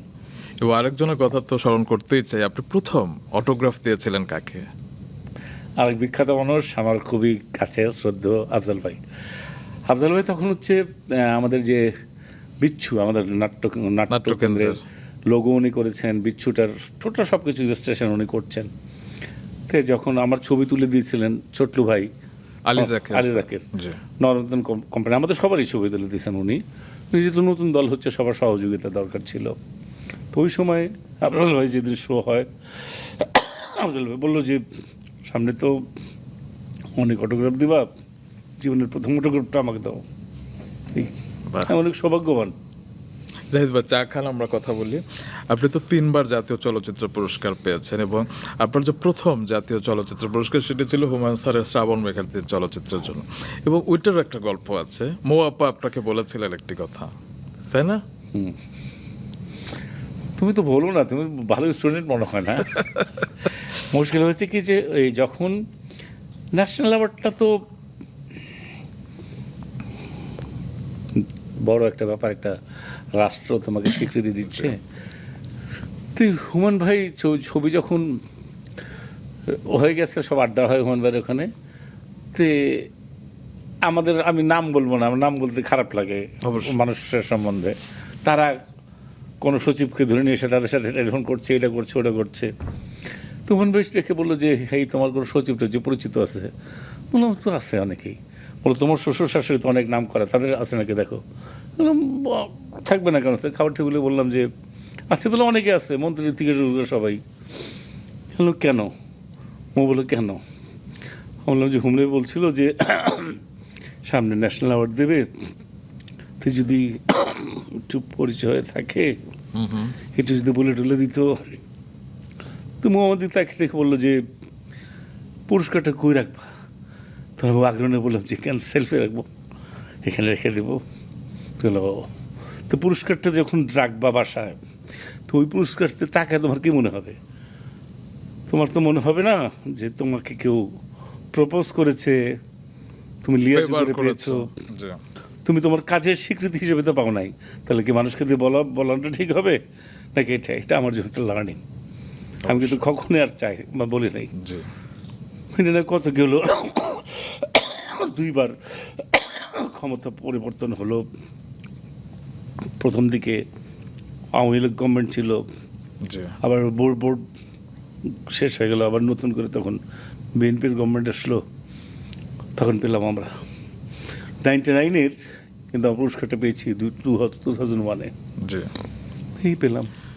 এবং আপনি 8বার মেরিল প্রথম আলো পুরস্কার পেয়েছিলেন এবং সেটা টিভি অভিনেতা হিসেবে এই রেকর্ডটা কিন্তু এখনো কেউ ভাঙতে পারেননি জাহিদ ভাই। যে কোনো রেকর্ড হয় ভাই ভাঙার জন্য, আর মাঝখানে তো আমার আসলে কাজ হয়নি। আমি যদি বিনয়ের সঙ্গে বলি, আল্লাহর উপর ভরসা নিয়ে যদি সিরিয়াসলি কাজ করা হতো তাহলে অনেক অনেক পুরস্কারই বড় পেতেন আর হতো। কি।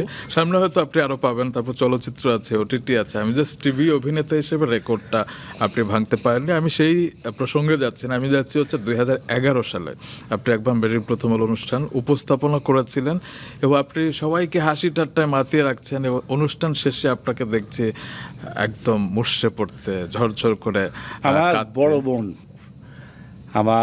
সে আমার মার তুল্য বোন, সে মারা গেছে 1 সপ্তাহ হয়নি। আমি শ্যুট করছিলাম এফডিসির ভিতরে, 1 সপ্তাহ না 3 দিন হবে? 3 দিন। আমার অমিতাভের একটা অ্যাড করছে ওখানে, এমন সময় খবর পেলাম আমার বোন মারা গেছে। সবাইকে 2টা শট এখনো বাকি। আমি তো বললো ভাই শর্ট দিয়ে সবাইকে পাঠিয়ে দিয়ে আমি মাইক্রোতে চলে গেলাম। এদিকে মেরিলের কাজ, আমি চলে আসলাম এবং তোমাকে বিশ্বাস করো, এটা তো আমার রেসপন্সিবিলিটি, আমার চলে আসতে হয়েছে। অবশ্যই।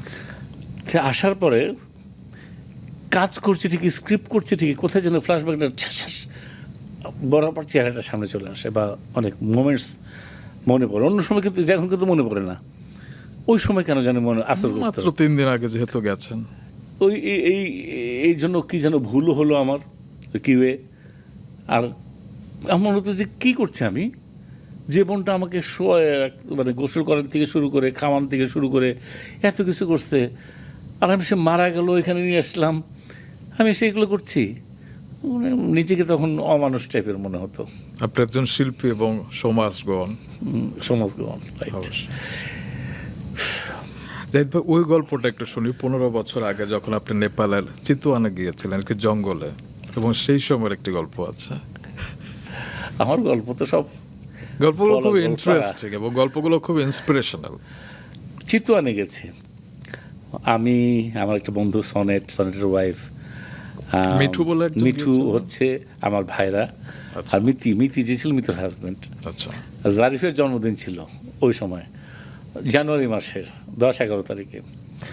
তো আমরা কেক খেলাম, একটা দেখলাম লবণযুক্ত কেক টাইপের, কেমন জানি চিত্তওয়ান গ্রামের ভিতর কেক বানাতে পারে না। তো আমরা ক্যানভিন করে যাচ্ছি, কি যে মিঠু বলতেছে এখানে জঙ্গল তো অনেক বড়। মিঠু বলছে যে হিসু পাইছে ওদের। বললাম যাও। তা আমি ওরা দুজনে গেছি, কারণ টয়লেটে যেতে অনেক দূর যেতে হবে। তো যে দেখি ওখানে গাছের ওখানে এরকম, তা আমি না যে অনেক দূরে গেলাম আর এক জায়গায়। তো ওগুলো তুমি গাছের ওখানে গেলে না কেন? আমি বড় দেখলাম যে অনেক মোটা একটা গাছ। আমি গাছের ওখানে হিসু না করে গাছটাকে আমি জড়া ধরলাম।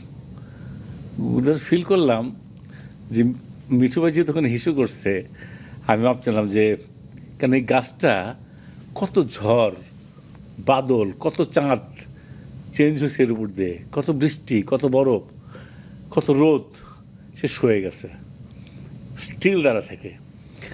আসলে আমরা হয় কি যে মানুষ হলে কিন্তু পারতাম না, মানুষ হলে দৌড় দিতাম, গাছ সহ্য করে যাচ্ছে। আমাদের গাছের মতো হওয়া উচিত। আমার এই ফিলটা মনে হয়েছে যে আরে কেন যেন মনে হয়েছে যে একটা, সেই জন্য জড়া ধরছিলাম আর কি জায়গা। আমার যেটা মনে হয় যে আপনার জীবনের সব ক্ষেত্রে একটা ফিলোসফি রাখবার চেষ্টা করেন এবং আমার সেজন্য জীবনের মতো মিলে, কারণ হয় কি জীবনে কষ্ট পেয়েছে অনেক ক্ষেত্রে। আমি তোমাকে আরেকটা গল্প বলি, অবশ্যই। এটা কিন্তু কেউ জানে না, কিন্তু এটা আমি যখন বাড়ি থেকে আসি, আমি কিছু জিনিস টুকটাক আলাদা নিয়ে আসি, খুবই সামান্য ছোট জিনিস। কারণ হচ্ছে কেউ যদি দাঁড়া থাকে আমি তার জন্য দিয়ে দিই। কারণ এরকম অনেক সময় আমার দেখা হয়েছে যে আমি কোইন্সিডেন্টলি আমি কোথাও গিয়েছি, বিদেশ থেকে এসে সবার জন্য দিচ্ছে, আমার জন্য তো দেওয়ার কথা না, কারণ আমি তো বসে যাব না, কিন্তু আমার কষ্ট লাগতো। আর একটা মুজে দিলে কী হতো, ঠিক আছে না? বা একটা শেভিং জেল দিলে কি হতো, এটা আমার মনে হতো। কিন্তু তার তো দোষ নাই, কিন্তু সে তো আমার জন্য আনাই নাই। আমি যে জীবনে কষ্ট করে পেয়েছি সের জন্য করে কি আমি 2-3 সিরিজ এমনি নিয়ে আসি, যদি কেউ তারা থাকে।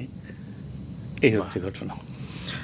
অনেক অনেক সুন্দর সুন্দর কথা বললাম। এবার যদি একটু আপনি অভয় দেন, আমি কিছু প্লিজ অপ্রিয় প্রশ্ন করতে চাই। প্লিজ প্লিজ শোনা প্লিজ। কারণ হয় কি যে আমি তো তাহলে পরিপূর্ণ মানুষ কখন হয় জানো শোনাম, যার ভুল থাকে। ভুল না থাকলে সে শয়তান না, আমি হয়। ভুল নিয়ে বলতে চাই না, আমি কিছু সামাজিক মাধ্যমের কিছু কথা নিয়ে বলতে চাই। এবং সামাজিক মাধ্যমের বাইরেও অনেকে বলেন যে আমাদের প্রিয় সাদি ইসলাম বউ এবং জাহিদ হাসান, তাদের সংসারে আসলে সুখ নেই এবং তারা আসলে ভালো নেই। তারা আসলে যে কোনো জায়গায় ম্যাক্সিমাম সময় একসাথে যান না। আসলে আপনি এই মন্তব্যগুলোকে কি বলবেন? যারা বলে তারা সঠিকই বলে, কারণ একসাথে তো আসলে যাই না। আমার শুটিং থাকে রাত করে, রাত্রের অনুষ্ঠান থাকে বা দিনের বেলা অনুষ্ঠান থাকে। এত বছর শুটিংয়ের জন্য আমি যেতে পারিনি, আসলেই পারিনি। এই ভদ্রলোকরা মনে হয় জানে না, আমার আপন ভাইয়ের বিয়ে ইমিডিয়েট বড় তার আগেরটা না মেজো ভাইয়ের বিয়ে, আপন ভাইয়ের বিয়েতে আমি যেতে পারিনি, কারণ সেদিন আমার ছিল বিচ্ছুর শো বরিশালে। আমি বরিশালে শো করছি। আরে আপনারা জানেন না জন্য এটা বলছেন। তো আমার জীবনে এটা শুরু হয়েছে এইভাবে ভাই। অনেক সময় যখন শুটিং থাকে, শুটিং তো থাকে 8, 9, 10, 11, 12, ওটা শুক্রবার না বৃহস্পতিবার থাকে, এটা কিন্তু হয় না। তুমি যে আমাকে ডাকছো ভাই এই তারিখে আসবেন, কী বার সেটা কিন্তু পরে বলি আমরা। জি, আমাদের স্কেজুয়ালগুলো যখন না হয় 18 থেকে 25 পর্যন্ত ভাই। তো এখন এইটা কিন্তু নিয়ে রেখেছে আমার 1 মাস আগে, 15 দিন আগে।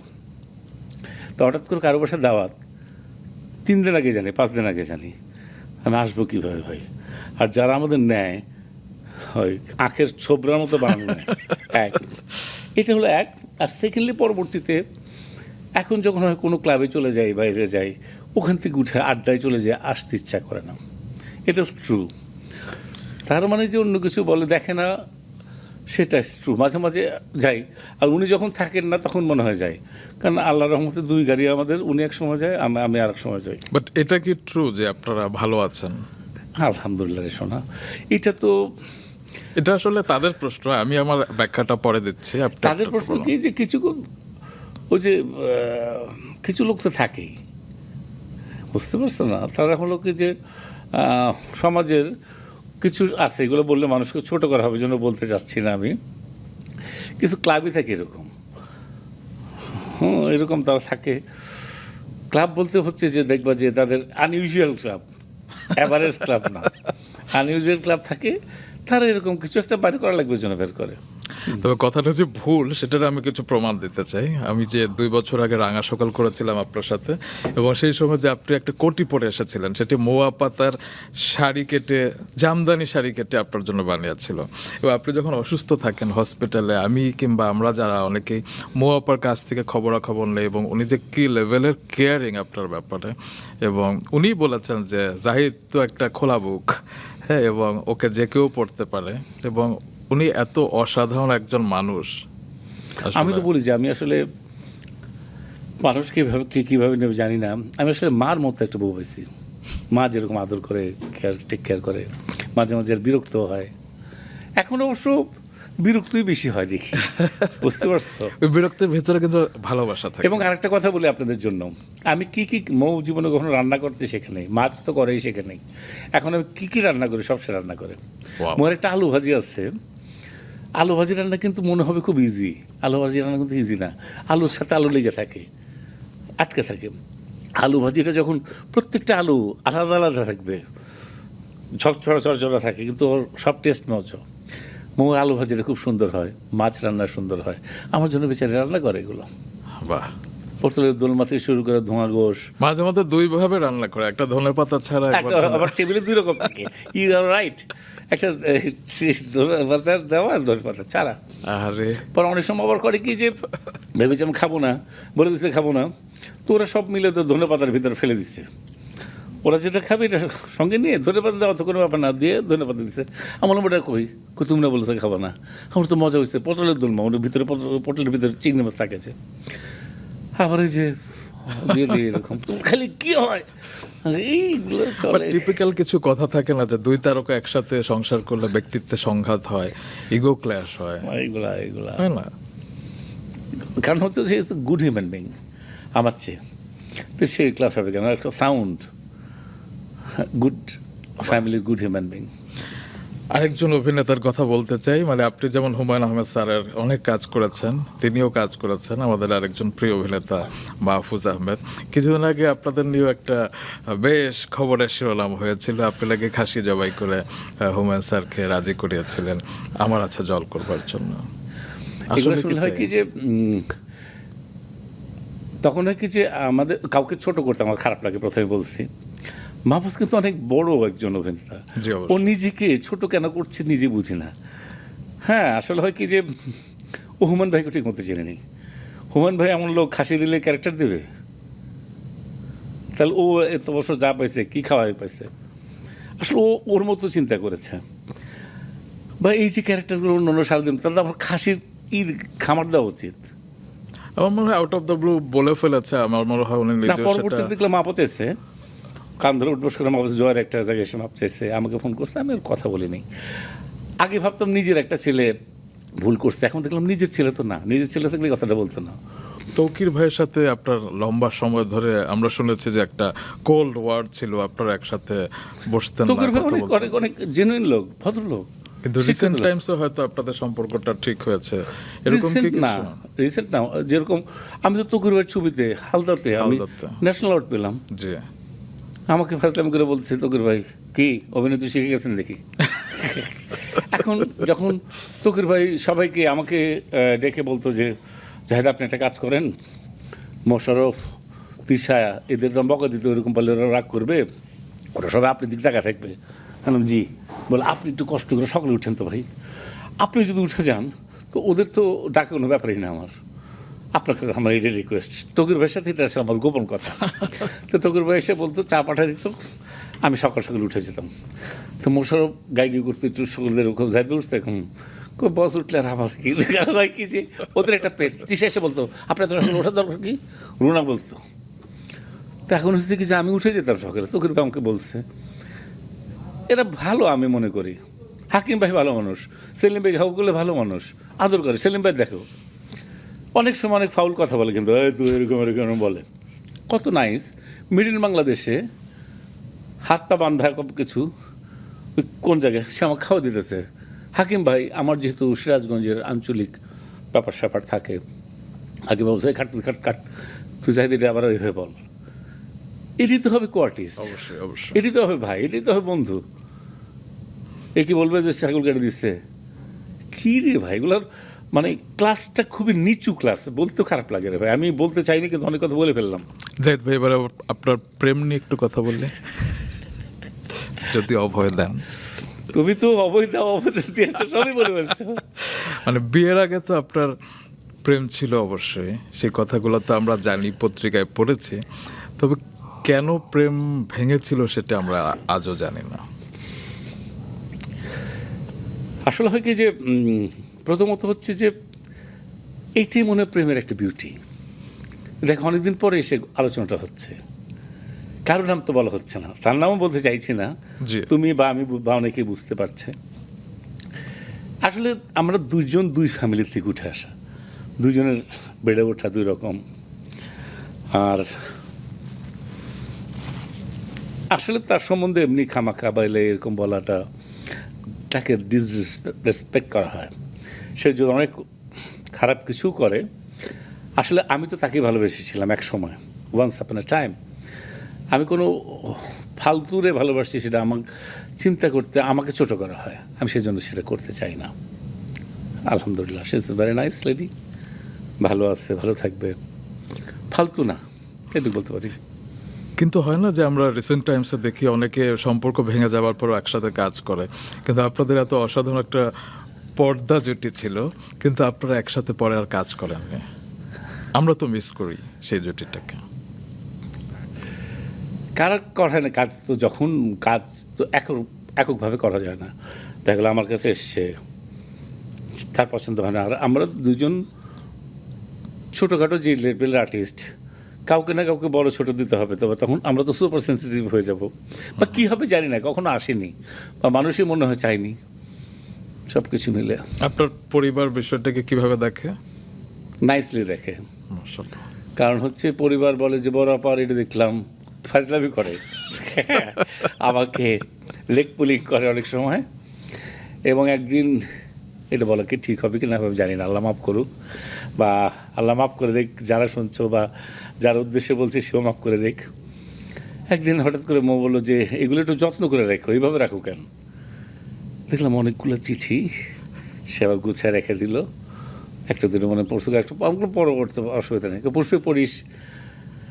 পুষ্পে বললো বাবা এইভাবে রাখছে, তো চিঠিগুলো রাখা আছে অনেক।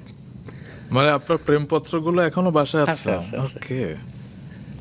এমন হতে পারে যে দেখা গেলো পরে অনেক দাম হয়ে গেলো, বিক্রি করলে নিলামে বিক্রি হবে। আমি জোকিং, পাগল নাকি এটা, যাই এমনি বলছি।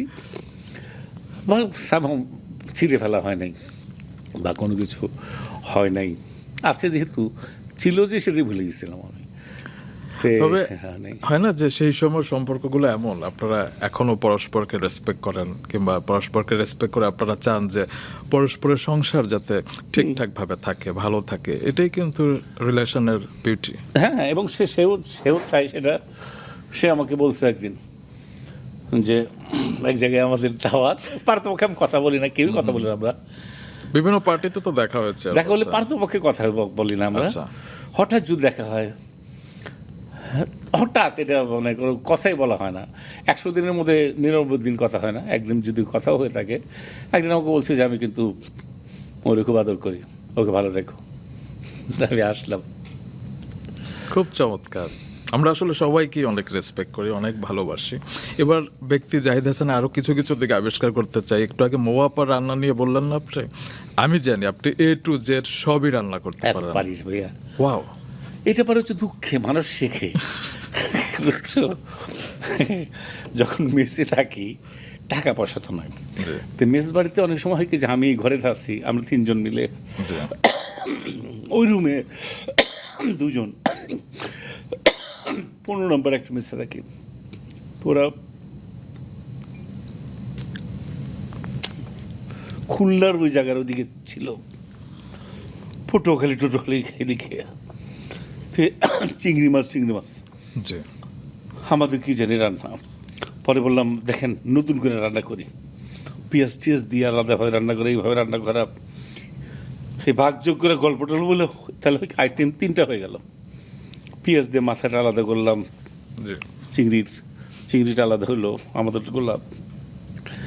ভবিষ্যতে যখন কাজের মেয়েরা আসে, ও ট্রেনিং দিতে দিতে যখন 3 মাস হয়, এই ট্রেনিং যখন প্রাপ্ত হয়ে যায়, তখন এদের ডিমান্ড থেকে আলাদা বলবে নানির অসুবিধা বা খালুর অসুবিধা বলে এরা চলে যায়, কারণ এদের তো টাকা পায় আসলে পারে। রাইট। তো তখন আবার যে নতুন যে আসে, শাকের মতো রান্না করতে পারে না, তখন নিজে নেবে দেয়। আর কোভিড আমাদের শিখিয়েছে কেমন করে বাঁচতে হবে, মানে খামাকার বৃষ্টির ভয় দেখে, কান্নার ভয় দেখে কোনো লাভ নেই, আমরা শিখে গেছি। তো ওই রকমভাবে আমরা স্বাবলম্বী, এখন আর কান্নার ভয় দেখে কোনো লাভ নেই, কাজে বলা নাই, অসুবিধা নেই, রান্না করে ফেললাম। এই এখন আমার গাড়ি ড্রাইভ করতে ভালো লাগে না, এই হলো আমার একটা ঝামেলা। আগে খুব চালাতাম, এখন অসহ্য লাগে, খুব আর নেই, বা যাবই না, যা, এই হচ্ছে ঝামেলা। বাহ। আচ্ছা জাহিদ ভাই, আমরা দেশের বাইরের অ্যাক্টরদের দেখি না, যে যেমন শাহরুখ খান রেড চিলিজ করছে, কিংবা VFX এর কোনো স্টুডিও করছে, কেউ হয়তো চ্যারিটি ফাউন্ডেশন করছে। আপনি ইন্ডাস্ট্রির জন্য কি করেছেন বা করতে চান? আমি ইন্ডাস্ট্রির জন্য আমার একটা হাউস করেছিলাম, ওটাই ঠিকমতো চলে না। ইন্ডাস্ট্রির ভিতরে আমি সবসময় ইন্ডাস্ট্রির ভিতরে সাপোর্টিং কিছু করে থাকবো। যখন আমি নিজে একটা কিছু করব, তখন এটা হবে কি এনিমি হয়ে যাব আমার। কেন এনিমি মানে কি, ওর তো ওইটা আছে, ওটা বাদ দেবো, ওটা লাভ নাই, মানে কেমন যেন একটা ধরে। আমাদের এখানে কি হয় যে বেশিরভাগ ইন্ডাস্ট্রি যারা প্রোডাকশন করে, ধীরে ধীরে তারা চলে যায় অ্যাড এজেন্সিতে, একটা কিন্তু একটা রাইভাল হয়ে যায়। দেখবে একই পিচ করতে যেয়ে নূর ভাইও দিচ্ছে কথার কথা, এখান থেকে তারিক ভাইও দিচ্ছে, আফজাল ভাইও দিচ্ছে, সদর পাশা দিচ্ছে, অজয় দাও দিচ্ছে। নিজেদের মধ্যে কামরা আমার কখনোই ভালো লাগে না। শাওন দিচ্ছে, তারপরে এরা দিচ্ছে, এর কেমন গ্রেট শাওনের কথা বলছি, কাউসুল আলম শাওন। আমার এটা ভালো লাগে না। আমি এদের সাথে, আমি তোমার সাথে আমি কামড়ি করতে আমার ভালো লাগে না। তোমার সাথে আমি শেয়ার করবো, পুরি শেয়ার করবো, কিন্তু অন্য একটা কামড় দিতে আমার ভালো লাগে না। আমি এগুলো করতে চাই না। সেই জন্য কখনো কি রাজনীতিতে সক্রিয় হওয়ার ইচ্ছা হয়নি? এক সময় একটুখানি হয়েছিল। কিরকম হয়েছিল, আমার বাড়ির পাশে একটা ভদ্রলোক ছিলেন, ঢাকার বাড়ির পাশে, উনি নারায়ণগঞ্জ অনেক বড় ফ্যাক্টরি, তুমি আম পাঠাইতো, অদিনে আম। তা বললাম ভাই খুব ভালো লাগছে, রফিক ভাই নাম। তো বললো ভাই আমার ফ্যাক্টরির মধ্যে। তারপরে সে বললো যে যাই আপনি দেন না, জাকাত দেন না। তখন আমি জাকাত যাই হোক ওই বুঝে আমি দিতাম, ধরলাম কথাটা 2 লাখ টাকা। সে বললো তাহলে আপনি একটা কাজ করেন, আমি আপনাকে আরও 6 লাখ টাকার মাল দেবো। কেন? তো বললাম সিরাজগঞ্জ কিছুদিন থাকা হয়েছে আমার দুঃখের দিনে, আপনি দেখলে আমার সিরাজগঞ্জের কথা মনে পড়ে। তখন করতাম কি 8 লাখ টাকার জিনিস নিয়ে আমি সিরাজগঞ্জ যেতাম, যে হিন্দু মুসলমান, কারণ অনেক সময় দেখবা যে ঈদের পর পরে একটা পূজা হয়, তা আমি হিন্দু মুসলমান মিলে সবাইকে দিতাম। এই দেওয়াতে মানুষ মনে করলো যে আমি ইলেকশন করবো। এখন তুমি যে কোনো জায়গায় ভালো কাজ করতে যাও, প্রথম চিন্তা করে যে তুমি ইলেকশন করবে না। আমার সিরাজগঞ্জ চাঁদপালে আমার তালুকদার বাড়ির ওখানে স্কুল আছে, তারপরে রাস্তা ঠিক করছি, সবাই ভাবছে যে এটা স্কুল করেছেন। হ্যাঁ, আমি করে আমার চাস্তো ভাই করছে দাদির নামে, কিন্তু আমরা সবাই, আমি ডিরেক্টর একটা ওটার। এবং স্কুল মানে কীরকম, অনেক সুন্দর স্কুল। ওই স্কুলে টাই পরে, ড্রেস আপ পরে, এবং শহরের Ayesha Memorial school, Talukdar school, অনেক নাম করে স্কুল, ভালো স্কুল। তুমি দেখেই তোমার ভালো লাগবে। দোতলা বিল্ডিং, আমার বাবার নামে লাইব্রেরি আছে, তালুকদার লাইব্রেরি, আমরা এটা করি, এখন কলেজ পর্যন্ত হয়েছে। এগুলো করে অনেক মনে করে যে ইলেকশন করব। ভালো কাজ করাও মুশকিল ভাই, সত্যি। তুমি 3টা মসজিদ দাও, এটা করো, তোমার একটু প্রথম দিকে কি হয়, সামনে বসতে দেয়, মসজিদ দিলে ওনাকে বসতে দাও, হাজি সাহেব আসছে বা সামনে হজ করবে। তারপরে চিন্তা করে যে ইলেকশন করবেন নাকি। ভালো কাজ করা খুব মুশকিল ভাই, চুপচাপ দিন আসলো, তাই না? বাজে, খারাপ হয়ে গেছে। এবং আমরাও তো খারাপ, অনেক সময় দেখি ফেসবুকে দেখি ছবি তুলে, হ্যাঁ, আমরাও ফালতু হয়ে গেছে। আমরা ফালতুর জন্য সমাজ ফালতু হয়েছে। হ্যাঁ, আমরা তো সমাজের একটা অংশ, আমরা বেশি গেলে ফালতু হয়ে গেছে। জি জাহিদ ভাই, আপনার সমসাময়িক কিংবা পরের অনেকেই কিন্তু বিদেশে স্থায়ী হয়েছেন, তা আপনারও তো সেরকম সুযোগ ছিল, আপনার কখনো ইচ্ছা হয়নি? আমার 2-1 হয়েছে, 1-2 হয়েছে। এখন হয়, এখন হয়, এখন হয়। কেন? কারণ হচ্ছে যে আমার মেয়ে পড়ছে বাইরে, দেশের বাইরে। ও বাইরে পড়তে যে টাকাটা লাগে, ওই দেশের যদি নাগরিক বা কোনো কিছু হয়, টাকার পরিমাণের কম লাগে। আচ্ছা। বা আরেকটা জিনিস যেটা হচ্ছে যে তোমার, এটা আগে কখনো বুঝি নাই। এখন অনেক সময় ভিসা নিতে গেলে 18 মাস, 2 মাস, 18 বছর, 2 বছর দেবই না। এবং আমি 10 বছরের কোথায় গেছি, আমার বাপ কার সাথে প্রেম ছিল বাপের, এত কিছু জানতে চায়, তখন কষ্ট লাগে। তখন মনে হয় একটা দামি দেশের ভিসা থাকলে, পাসপোর্ট থাকলে এত কিছু রিকোয়েস্ট করার দরকার নেই, যাবো টিকিট কেটে চলে যাবো, এইগুলোর জন্য, আর অন্য কোনো কারণে না। আমি ওর দেশে যে কী করবো, আমি মনে করি বিদেশে গেলাম আমি কী করবো, একটা বাসা ভাড়া নেবো, কত টাকা থাকবো, কামাই করবো কই, কী করবো আমি কোনো দোকানে চাকরি করবো, জানি না। আমি নিয়তি লেখা থেকে করা লাগবে, কিন্তু ওইগুলো তো যেতে চাই না। কিন্তু মাঝে মাঝে মনে হয়, তুমি বললার জন্য বললাম। বুঝতে পেরেছি, অভিমান থেকে আসলে আপনার মাঝে মাঝে মনে হয় যে বিদেশ চলে যায়। কিন্তু তুমি একটা পার্শ্ববর্তী দেশে যাবা, ভিসা নাই, ট্রিটমেন্টের জন্য যাবা নাই, বা বাইরে যাবা, এতদিন পরে ভিসা। ও তুমি দেখো, যাদের আবার আমাদের অনেক লোক আছে যাদের ডুয়েল পাসপোর্ট, তারা কিন্তু টিকিট কেটে চলে যাচ্ছে, ভাবসাবি আলাদা। আপনার 2 সন্তান, 2 এঞ্জেল, তাদেরকে নিয়ে কথা না বললে তো আসলে হয় না। পুষ্পিতা এবং জারিফ, যে নিজেকে সাইফও বলে, মানে আপনার শ্বশুরের নামে সাইফ নামটা। তো ওদেরকে আমি সবসময় দেখেছি যে এত ওয়েল বিহেভড 2জন চাইল্ড আর কি। যখন রাশা আন্টি মারা গেলেন, আমি যখন হসপিটালে গেলাম, দেখছিলাম যে ওরা সবাইকে এত সুন্দর করে সালাম দিচ্ছে, এবং সত্যি ওদের দেখলে মন ভরে যায় আর কি। এবং দোয়া করো অবশ্যই ওরা যদি সুস্থ থাকে, হাত দারাজ করে। এটা এবং আমার যেটা ধারণা এটা শিখাইছে বা শিখছে মৌ। এখানে আমার অবদান খুব অল্প, কারণ আমি বাসায় থাকি নাই বেশি, বা অনেক সময় আমি কিছু করলে ওরা বলে বাবা এরকম করলে কেন করলাম। অবশ্য মৌ আপার তো অনেক অনেক অবদান, সেটা তো অস্বীকার করার কোনো উপায় নেই। তবে আমার যেটা জানার ইচ্ছা যে ওদেরকে ছোটবেলা থেকে আপনি যা চেয়েছে তাই দিয়েছেন, মানে তারকাদের সন্তানদের হয় না যেটা, নাকি আপনি অভাববোধ শিখিয়েছেন? দেওয়ার ক্ষমতা তো অনেক সময় থাকে নাই, যা চাইবে ক্ষমতা কি সবসময় থাকে ভাই? আপনার তো নাই। থাকে, না আপনার না, তো বড় অনেক সময় থাকে। তারকা। এখন যখন প্রথম ছোট ছোট হেলিকপ্টার উপরে উড়াবে, আমরা ব্যাংককে গেছি, ওই সময় তো তখন দাম ছিল অনেক বেশি। আমি আজ থেকে 15-20 বছর আগের গল্প বলছি। ছোট হেলিকপ্টার করে উড়াচ্ছে, তখন কিন্তু দাম ছিল অনেক বেশি। কিন্তু মৌবাম বললো বাবা এটা নাম, বুঝতো নিত নাম হ্যালো কিটি বা টারজান নিত। অভাববোধ দরকার আছে, না পাওয়ার একটা এখনো বোঝে যে বাবা এইটা নাই, বাবার এখন টাকা নাই, বোঝে সে।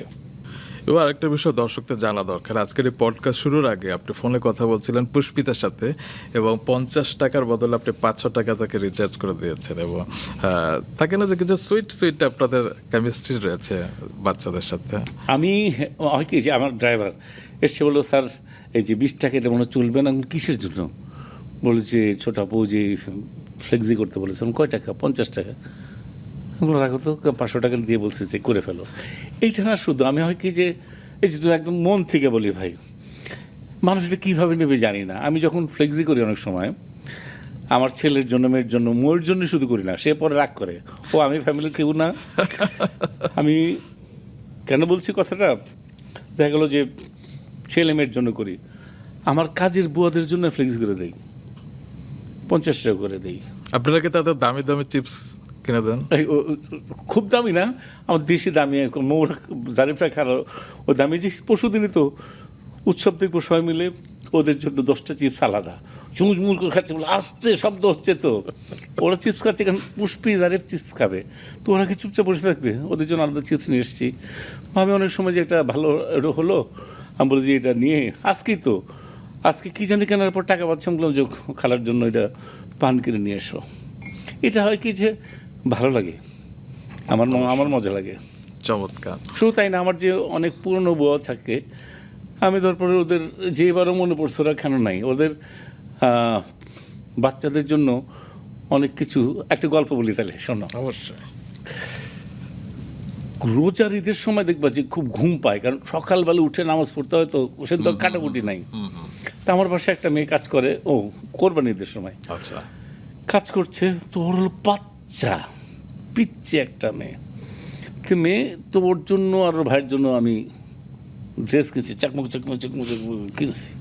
তো ওইটা পুরো খুবই খুশি, মানে ও এত খুশি, তো বলছে মা কই? বলছে তো মামা ঘুমাচ্ছে, যাস না, টেসিতে আমি ঘুমাইছি।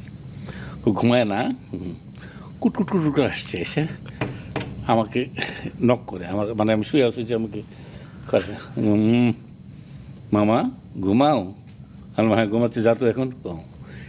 যখন আবার ঠিক ঘুম পাবে ওই সময়, মামা ঘুমাইছো? হ্যাঁ। মামা দেখো এই যে পড়ছি, আমি খুব সুন্দর লাগছে, যা তুই। আবার কিছুদিন পরে মামা ঘুমাও, ওগুলো ধরে একদম আসার দেবো, যা দেখেন থেকে।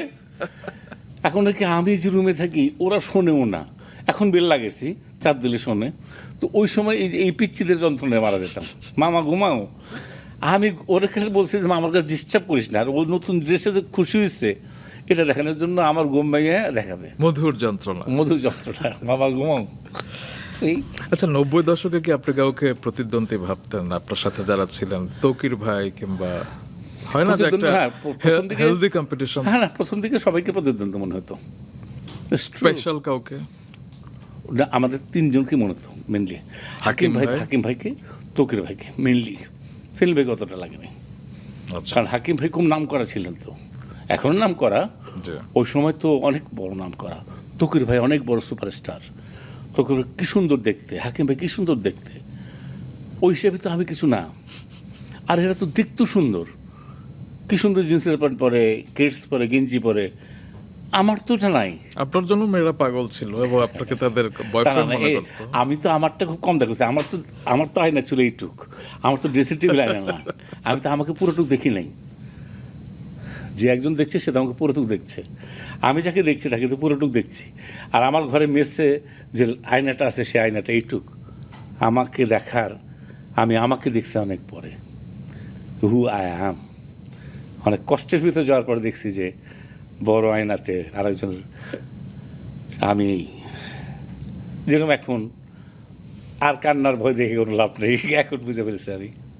কথাগুলো আসলে অনেক ডিপ মিনিং কিন্তু আসলে। হ্যাঁ, অবশ্যই। এখনো যারা বাচ্চারা কষ্ট পায়, আমি মনে করি কষ্ট পাওয়ার কিছু নেই বাবু, তোমরা এখন এইটুক আয়নাতে দেখতেছো, এইটুক দেখবা, এইটুকু দেখে লাভ কি? তোমার ফিগার অনেক বড়, সব কিছু মিলে ফিগার বড় বলতে লম্বা বড় হতে হবে না, এইটা অনেক বড় হলে, এইটুকু অনেক বড় হলে আলহামদুলিল্লাহ।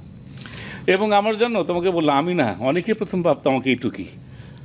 হ্যাঁ, হ্যাঁ কি বলেন? হ্যাঁ রে ভাই, পরে তারা বুঝছে যে অনেক জাহিদ ভাই, জীবনে তো অনেক ভুল নিশ্চয়ই করেছেন। অনেক। সেই ভুলগুলোর কোন ভুলটিকে এখন সঠিক মনে হয় যে সেই সময় হয়তো ভুল ছিল, ভুল মনে হয়েছিল? আমার এটা এখনো মনে হয়নি, ভুল ভুলি। আর যেটা সঠিক সেটা এরকম থাকে না। আর যদি উল্টোটা বলি যে কোন সিদ্ধান্তটিকে এখন ভুল মনে হয়? আমি ডিরেক্টরস গিল্ডে ইলেকশন করতে চেয়েছিলাম, এটা আমার কাছে ভুল মনে হয়েছে। আচ্ছা, এরকম টুকটাক অনেক ডিসিশন আছে। এটা করতে চেয়েছিলাম কিন্তু আমার আর্টিস্টদের জন্য। ওস্তাদ করে বলি, আমাদের মামুন রশিদ আমাকে রিকোয়েস্ট করলো যে তুমি দাঁড়াও। আমি বললাম আমি তো দাঁড়াবো না ওস্তাদ, আমি লাভলবেদের দরকার, এই রক্ষার্থে তাদের রক্ষার্থে করতে চেয়েছিলাম। যাই হোক, এদের ভিতরে যে এত কিছু এটা বুঝিনি, এগুলো মনে হয় যে অনেক কিছু ভুল করেছি। কিন্তু আমার ভুলটাই যে রায় সেটা না, এগুলো ভুল, এগুলো খারাপ ভুল। আর হচ্ছে কিছু ভুল হচ্ছে যে কিছু মানুষকে বেশি প্রশ্রয় দেওয়া, যতখানি সে না, চারানার মাল 200 টাকা দিয়ে কিনে ফেলেছি, এইগুলো ঝামেলা হয়ে গেছে। আপনি কি এখন ঠিক হয়েছেন? মানে এখন না, কি আমি এই লোক ঠিক হব না, আমি লোক ঠিক হওয়ার না।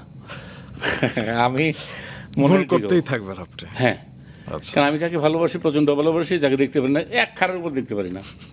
ও মানে আমি কীরকম এক্সট্রিম সব। এক্সট্রিম। রাইট। আপনার প্রিয় উক্তি কোনটা?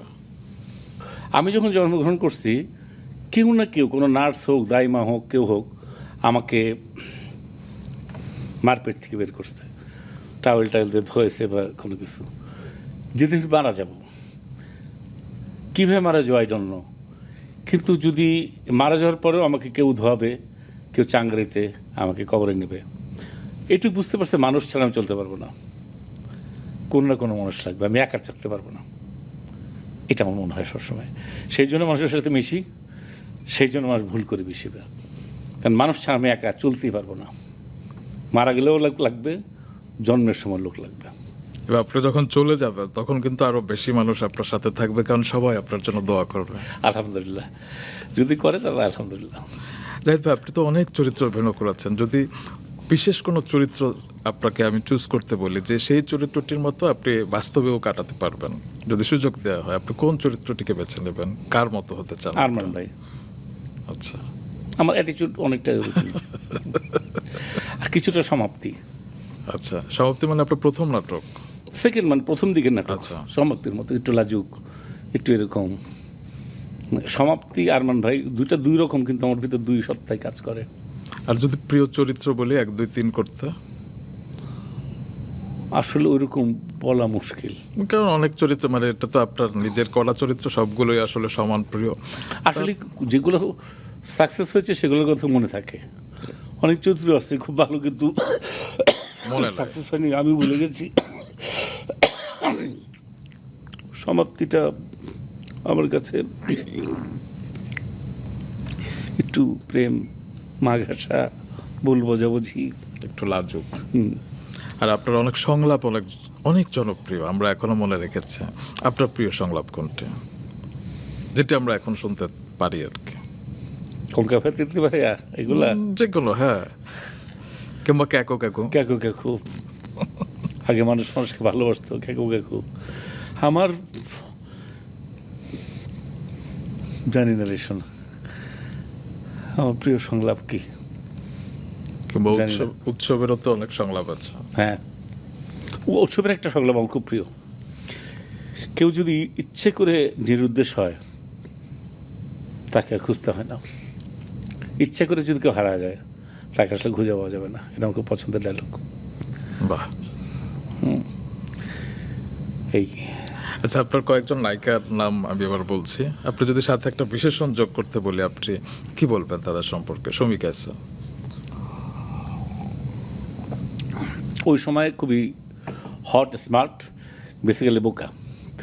বেসিক্যালি বোকা, মানে আপনার মতো। আমার চেয়েও বোকা। বিপাশা হায়াত, অনেক গুণের গুণান্বিত, একটা দেখেই মনে হবে ওকে অনেক চুপচাপ, প্রাবেন্দ্রিক।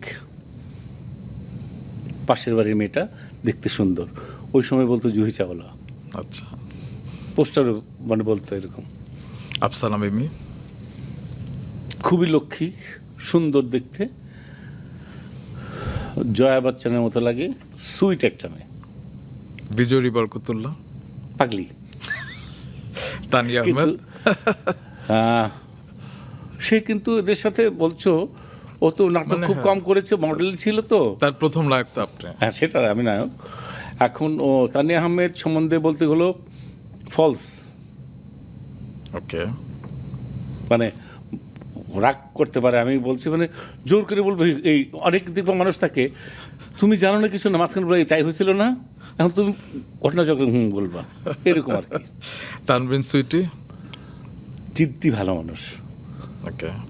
জিদ্দি, কিন্তু ওর বিশ্বাসটাই সবাইকে বিশ্বাস করতে হবে। আমার তো বিশ্বাস অন্যরকম থাকতে পারে, চোখ বড় বড় করে ফেলে তখন, এরকম আর কি।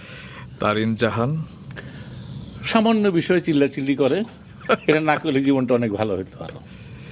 রিচি সুলাইমান, ইন্টেলিজেন্ট, রোমানা রশিদি সীতা, লক্ষ্মী একটা মেয়ে, জান বাচ্চা টাইপের, আমার মামা করে বলে। মামা বলে ওর ডাকে? আপনার মামার নাম পুলক। আচ্ছা। জয়া আহসান, পরিশ্রমী, স্যাক্রিফাইস করা একটা মেয়ে মানুষ, জীবনের একটা অংশের সাকসেস দেখেছে, একটা অংশের, মানে আরো বাকি আছে। ফ্যামিলি লাইফের সাকসেসটা দেখে নাই। আচ্ছা, আমি একটা অংশ বলতে এটা বুঝতে পারছি। অপি করিম, ফ্যামিলি ওরিয়েন্টেড একটা মানুষ, বুদ্ধিমত্তা, বুদ্ধি আছে খুবই, খুবই আন্তরিক। এই আন্তরিকতার ভিতরে একটা শিক্ষা আছে, হোঁচট খেলেও সে ওর ভিতরে একটা শিক্ষা আছে। শ্রাবন্তী, হটকারী, দীপা খন্দকার, চ্যালেঞ্জিং হিসেবে দৌড়ে আসা, পুরা দৌড় কমপ্লিট করতে পারে না কিন্তু ভালো, তমালিকা কর্মকার, ভালো অভিনেত্রী, মানুষের সবই খুবই ভালো। তমালিকা যতখানি সম্মান পাওয়া উচিত ততখানি পায়নি। নুসরাত ইমরোজ-তিশা, ইন্টেলিজেন্ট, রুনা খান, সবসময় কম্পিট করতে চায়, ফাইট, ওর জগতে বসবাস করে। চিত্রনায়িকা মৌসুমী, ইন্টেলিজেন্ট, খুব ইন্টেলিজেন্ট, সুন্দরী। পূর্ণিমা, লাভিং, যতখানি ইন্টেলিজেন্ট ধরা হয় ততখানি কিন্তু ফান লাভিং, ক্রিয়েটিভ, পপি, স্যাক্রিফাইস করে গেছে, একটু বোকা টাইপের, এবং সাদি ইসলাম বউ। কিছু অংশে বোকা, ইন্টেলিজেন্ট, গুণী শিল্পী। জাহিদ ভাই, আপনি মোনাজাতে হয় না যে আমরা মোনাজাতে একটা কমন দোয়া করি, আপনার কমন দোয়া কোনটা? আমার কমন তো হচ্ছে যে দুই রকম করি, যেরকম ফজর নামাজের সময় যেটা পড়ি, প্রথমে যেটা বলি আজকে যাদের জন্মদিন, আজকে যাদের মৃত্যুদিন, আজকে যাদের বিবাহবার্ষিকী, আজকে যারা সফরে আছে, আল্লাহ তুমি সবাইকে মাফ করে দাও, যার যার গন্তব্যে নিয়ে যাও। আর একটা হচ্ছে আমার মা বাবা, বন্ধুবান্ধব, শ্বশুর শাশুড়ি, তার ভাই বোন, আর আমি দুই চোখ দিয়ে যতজনকে দেখছি, দুই কান দিয়ে যতজনের কথা শুনছি, সবাইকে অলমাইটি মাফ করে দাও। কি সুন্দর। যদি মায়ের কথা আবার জানতে চাই, যে শ্রদ্ধা হামেদা বেগম, মারা গেছেন 2014 সালের 27 নভেম্বর। মায়ের কিছু কি রেখে দিয়েছেন, কোনো শাড়ি কিংবা হ্যাঁ হ্যাঁ, বিশেষ মার কিছু? এখনো মা দুটা এরকম ছোট কোলবালিশের মতো মা মাথায় গুণ রাখতো, বুকে রাখতো। একটা আমি নিয়ে চলে আসছি, আরেকটা আমার ছোট বোন রাখছে, বুকের মধ্যে নিয়ে শুয়ে থাকি, একটা কোলবালিশের মতো। আর মার রক্ত নিতে ঘুরতেছে, মার সাথে কি থাকবে, নাবির সাথে। মোয়াপা কানেক্ট ছিল। বললেন যে উনি দূর থেকে দেখেন আপনি প্রতিদিন মা বাবার জন্য কান্না করেন, সেটা কি এখনো? সেই কান্না নিশ্চয়ই দোয়ার মাধ্যমে আসে। যখন দোয়া করতে থাকেন মা বাবার জন্য, তখন হয়তো মা বাবা আরো দৃশ্য এই যে এখানে আসলে একটু ইমোশনাল হয়ে যাচ্ছি। এই যে তোমাকে এর আগে বললাম না যে আমি সকালে বেরোয় যেতাম, রাত্রে ফিরতাম, মাকে নিয়ন্ত্রণ করতাম। এখন আমি বাসায় যাই, সারাদিন বাসায় বসে থাকি, আমার মাটা নাই, বাবাটা নাই, বড় ভাইটা নাই। এটা আমাকে খুব কষ্ট দেয়। ওই সময় অবমূল্যায়ন করছি, মানে সময়টা দেয় না বাবা মাকে। অতএব আপনাদের যাদের বাবা মা আছে একটু হলেও সময় দেবেন। এই আমি যেরকম আমার একটা বন্ধুকে বলছি, নাম সেলিমর, যে দোস্ত তুই তোর বাচ্চা কাচ্চা যখনই তোর বাবা মার কাছে যাবে তুই ছবি তুলবি, যত পারিস তুলবি। কেন দোস্ত? আমি দেখ 2 দিন পরে খালাম্মা খালাজন থাকবে না, চাচা চাচি থাকবে না, তুই ছবিটা আর কখনো পাবি না। যেরকম সারা পৃথিবীতে তুমি নফল নামাজ পড়তে পারবা সব জায়গায় পৃথিবীর, কিন্তু তাওয়াফ তুমি শুধু মক্কা শরীফে করতে পারবা, কাবা করে। পৃথিবীর অন্য কোথাও তুমি কিন্তু তাওয়াফ করতে পারবা না, একমাত্র কাবা শরীফের ওখানে করতে পারবা। তাতে মা বাবা যতদিন থাকে, যতখানি সময় দেওয়া যায় বেটার বলে মনে করি। আপনার যখন জ্বর হতো কিংবা অসুস্থ হতেন, মা মা বলি, আমি অলওয়েজ মা মা বলি, এখনো বলি। আমার মনে হয় মা তখন আপনার পাশে থাকে। থাকে না, থাকলে তো এত ব্যথা লাগতো না। থাকে না হলে আপনি সুস্থ হন কি করে? জাহিদ ভাই, আপনার একটা কথা আমি সবসময় মনে রাখি, যে আপনি একবার বলেছিলেন যে জীবনের সব ক্ষেত্রে বেসিক ঠিক থাকলে আসলে সব ঠিক হয়ে হ্যাঁ। যায়, অনেক ভুলগুলো শুদ্ধ হয়েছে। হ্যাঁ, হয়ে যায়। তো আজকের এই পুরো পডকাস্টের আড্ডায় আমি কিন্তু সেই বিষয়টি আপনার ভেতর থেকে আবিষ্কার করলাম। আসলে ভুল শুদ্ধে ভরা তো মানুষ, আপনারও হয়তো অনেক ভুল অনেক আছে, ভুল আছে। কিন্তু শুদ্ধগুলোর পাল্লা এত ভারী, আপনার বেসিকটা এত সমৃদ্ধ। আসলে একজন জাহিদ হাসান আমাদের দেশে আছেন, আমাদের একজন অভিনেতা, এটি আমাদের জন্য অনেক অনেক গর্বের বিষয়। যেটুক পেয়েছি এটুক অনেক শুকর, আলহামদুলিল্লাহ। কিন্তু মাঝে মাঝে আমি এমনি বলতে চাই যে আসলে যে কোনো জিনিসকে অবমূল্যায়ন করাটা ভালো না। আমাদের দেশ ফেসবুক এগুলো খুব বেশি বেশি করে, ভালো না। এটাতে হবে কি, কখনো তুমি সঠিক নিউজ কেউ দেবে না।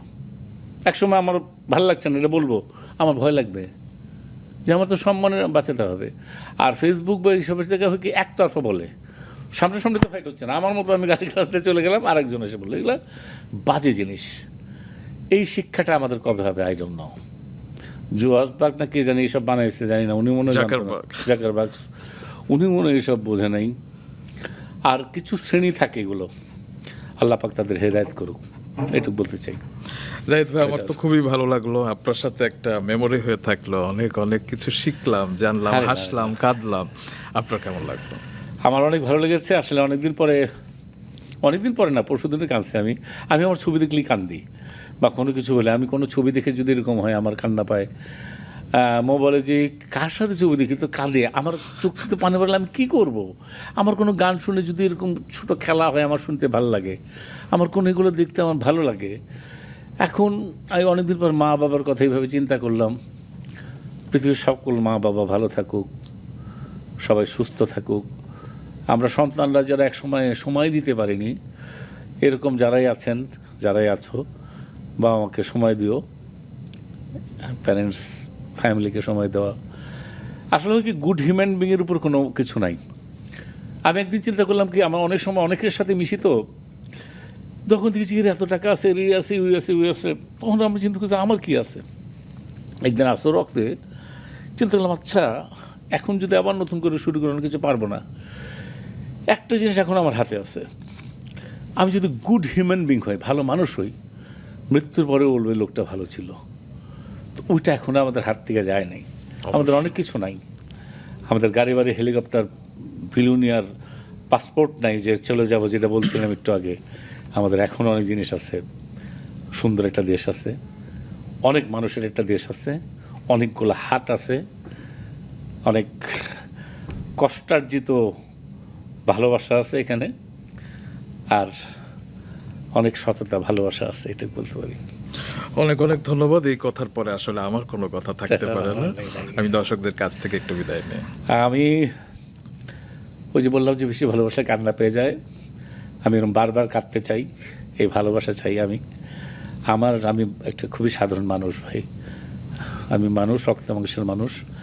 আমার কোনো ভুল ত্রুটি হলে ক্ষমা সুন্দর দৃশ্যে দেখবেন, এটাই চাই। আপনারা সবাই ভালো থাকেন, আপনাদের সবাইকে মন থেকে আমি ভালোবাসি, রেসপেক্ট করে। আপনারা না থাকলে আমি জাহিদ হাসান এখানে জ্যাকেট পরে বসে থাকতে পারতাম না। ভালো থাকেন, আসসালামু আলাইকুম। জাহিদ ভাই ভালো থাকবেন। Thank you so much. জীবনটা আসলে আয়নার মতো, আয়নায় আমি ভেঙচি কাটলে আয়নাও ভেঙচি কাটবে, হাসলে আয়নাও হাসবে। সুতরাং জীবনটা করতে হবে সরল, স্বচ্ছ, সুন্দর। তাহলে দিন শেষে আমরা বলতে পারবো লাইফ ইজ বিউটিফুল। কথাটি প্রিয় অভিনেতা জাহিদ হাসানের। প্রিয় অভিনেতা দর্শনের মতো আমরাও রাঙিয়ে নেব আমাদের জীবনকে। এই প্রত্যাশা জানিয়ে আজ বিদায় নিচ্ছি। আবারও দেখা হচ্ছে আগামী শনিবার রাত 9টায়।